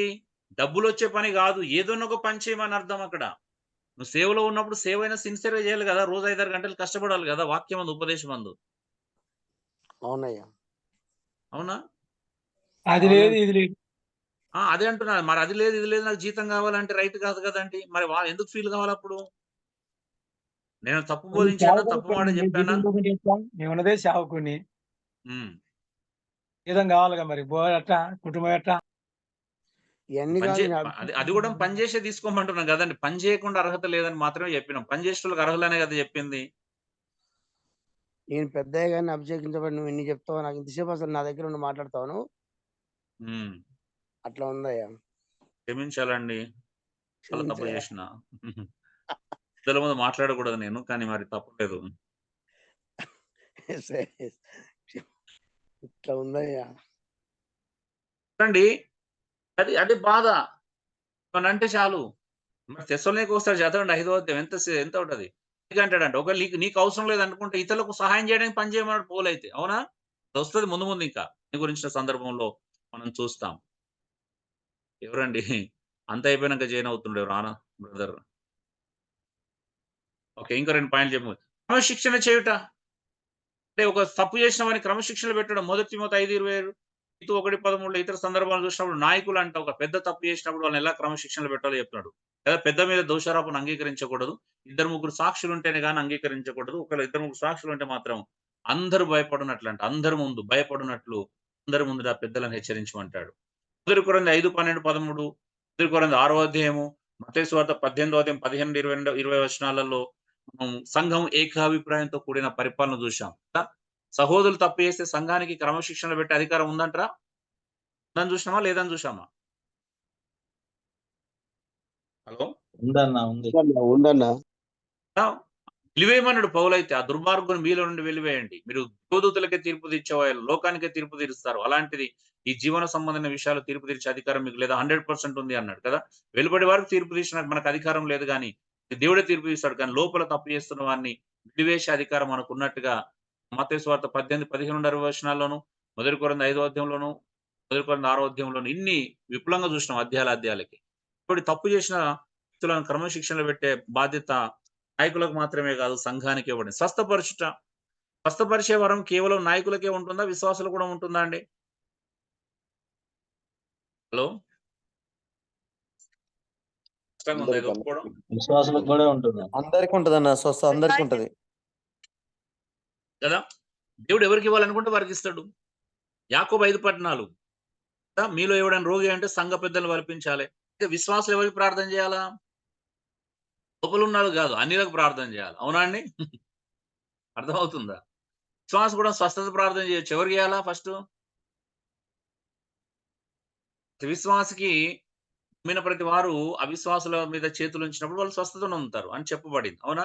సంఘంలో కొంత క్రమం వేరు ఉంటది. సంఘంలో పెద్దల్ని ఎందుకు పిలిపించాలంటే ఒక క్రమం ఉంది అక్కడ. సంఘంలో ఎవరైనా రోగి అయితే పెద్దల ప్రమేయం ఉండాలి అక్కడ. అవునా అండి? అవును. ఎందుకు అని అంటే మరి ఒకవేళ సంఘంలో ఆ వ్యక్తి తప్పు చేయడం వల్ల ప్రాబ్లం వచ్చిందేమో అని పెద్దలు పరిష్కరిస్తారు అక్కడ. అవునా? సమాధాన పడే ప్రక్రియ ఉంటే సమాధాన పరచడం. ఒకవేళ రోగి అయి ఉన్నాడు, పాపాలు చేసినట్టయితే ఆ పాపం క్షమించబడడం, ఇవన్నీ అక్కడ ఉన్నాయి కదా. నిజమే కదండి. కాబట్టి సంఘములో రోగి అయినప్పుడు పెద్దలు ఇన్వాల్వ్‌మెంట్ వేరుంటది. సలహా ఇస్తారు కొన్నిసార్లు పెద్దలు. ప్రతిదానికి స్వస్థత ప్రార్థన చేయలేదు పెద్దలు ఎవరు కూడా. ఇక్కడ ఒక ప్రత్యేక పర్టిక్యులర్ సందర్భంలో కాబట్టి చేయాల్సొచ్చింది పెద్దలు. మిగతా సందర్భంలో పెద్దలు జ్వరమొచ్చిందంటే అరే టాబ్లెట్ ఏసుకోమని చెప్తాం. సలహా ఉంటది. ఇప్పుడు పౌలేం ప్రతి ఒక్కరికి పరిగెత్తుకుంటూ ఎళ్లి తిమోతి కడుపు జబ్బు ఏమన్నప్పుడు నేను స్వస్థత ప్రార్థన చేస్తా వెయిట్ చేయమని చెప్పలేదు. మెడికల్ సలహా ఇచ్చాడు. ఇంకొక వ్యక్తి ఎపఫ్రోదితు గాని త్రోఫిము రోగి అయినప్పుడు ఏం పౌలొచ్చి నేను కంగారు పడకు నీకు నేను స్వస్థత ప్రార్థన చేస్తాను అని చెప్పలేదు ఏమి. రెస్ట్ తీసుకోమన్నాడు. అవునా అండి? సో, ప్రతిదానికి స్వస్థత ప్రార్థనలు ఉండవండి. దానికో సందర్భం ఉంటది. వరములు పొందుట ఎఫెసీ 4:8-11 ప్రకారం నాయకులు వరాలు పొందుకోవాలని చూసినాం. అవునా అండి? నాయకులు వరాలు కలిగి ఉండాలి. అలాగే విశ్వాసులకు సంబంధించిందైతే మొదటి కొరింథీ 12వ అధ్యాయం, రోమపత్రిక 12వ అధ్యాయం ప్రతి విశ్వాసికి వరాలు ఉంటాయని చెప్పబడిందా లేదా అండి? అవునన్న చెప్పారన్న. అది చూడండి 10 విషయాలు చూపించాం మనకు. అన్ని అంటే నాయకులకు ఉన్న పరిచర్యలే, వరాలే విశ్వాసులకు కూడా అనుగ్రహించబడతాయి అని బైబిల్‌లోనే చూస్తున్నాం. గమనిక. నీకు బదులుగా పరిచర్య చేయటకు నాయకులు పిలువబడలేదు. కానీ విశ్వాసులను సిద్ధపరచుటకు వారు పిలువబడ్డారు.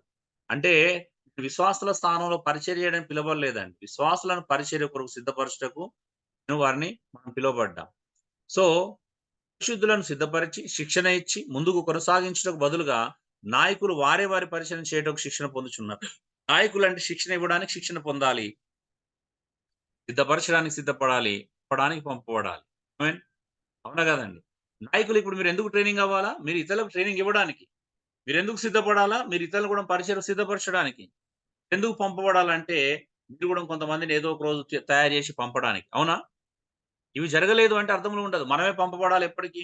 మనమే శిక్షణ పొందాలి. మనమే సిద్ధపడాలి అంటే రైట్ అంటారా? రాంగ్ అంటారా? వాక్యానుసారంగా.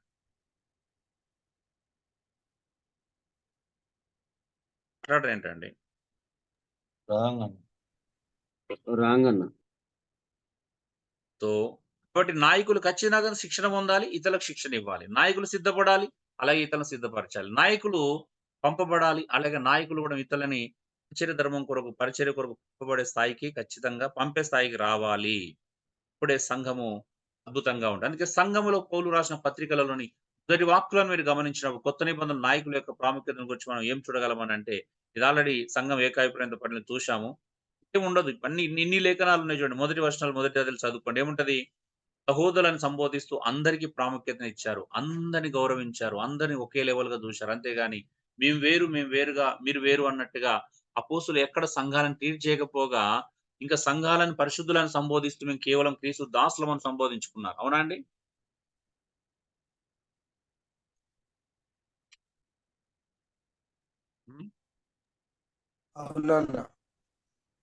దేవుడు నాయకులకు ఎటువంటి అధికారం ఇచ్చాడంటే మత్తయి 22:25 పరిచారకులుగా మరియు దాసులుగా ఉండడం. ఆల్రెడీ మన సంఘం ఏకాభిప్రాయంతో కూడిన కృపలు ఇవన్నీ నేర్చుకున్నాం. మొదటి పేతురు 5 మాదిరికరంగా మరియు ఎలా ఉండాలి అనే విషయాలు కూడా చెప్తున్నాం. మాదిరికరంగా ఉండాలి, తగ్గింపు కలిగి ఉండాలి నాయకులు అనే వాళ్ళకు.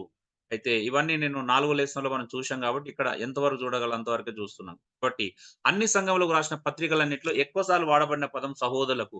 ఇది కేవలం నాయకులకు మాత్రమే కాక విశ్వాసులందరికీ ఇప్పుడు క్రైస్తవులందరూ సహోదరులుగా ఎంచబడి మరియు ఆ సహోదర ఐక్యతను కలిగి జీవించాలనేది యేసుప్రభు యొక్క అపోస్తుల యొక్క ఉద్దేశం, పరిశుద్ధాత్మ దేవుని యొక్క ఉద్దేశం, లేఖనాల ఉద్దేశం అది. తండ్రి యొక్క దేవుని చిత్తం.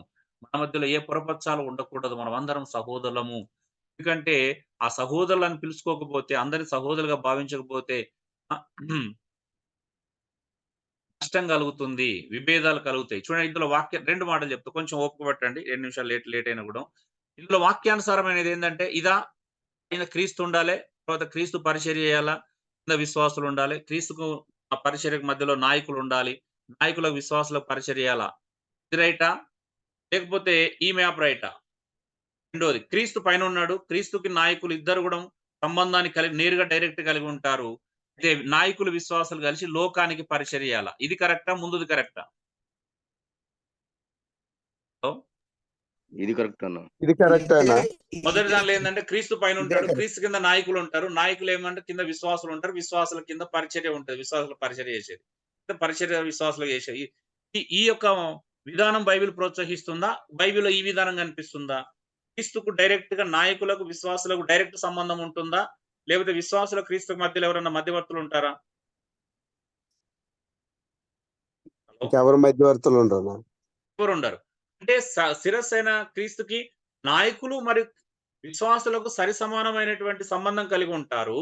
అయితే నాయకులు ఇక్కడ సెంటర్ లైన్ కూడా పెట్టుకోవచ్చు. నాయకులు విశ్వాసులకు పరిచర్య చేయొచ్చు.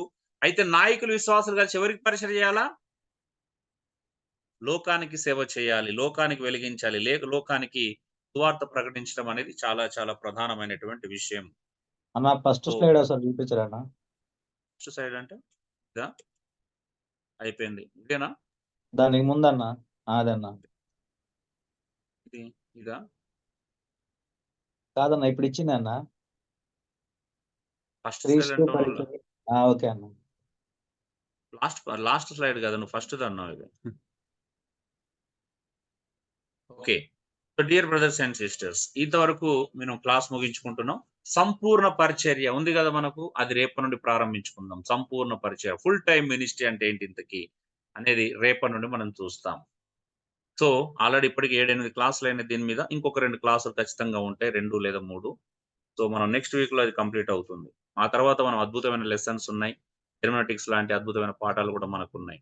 సో కాబట్టి ఒక సంపూర్ణ పరిచర్య అనేది పని అంటే ఏంటిది, సంపూర్ణ పరిచర్య అంటే ఏంటిది అనేది రేపు మనం ప్రారంభించుకోబోతున్నాం. థ్యాంక్ యూ అండి. God bless you all. So దయచేసి ఎవరైనా ఒకరు ప్రార్థించండి, ప్రేరేపించబడిన వాళ్ళు.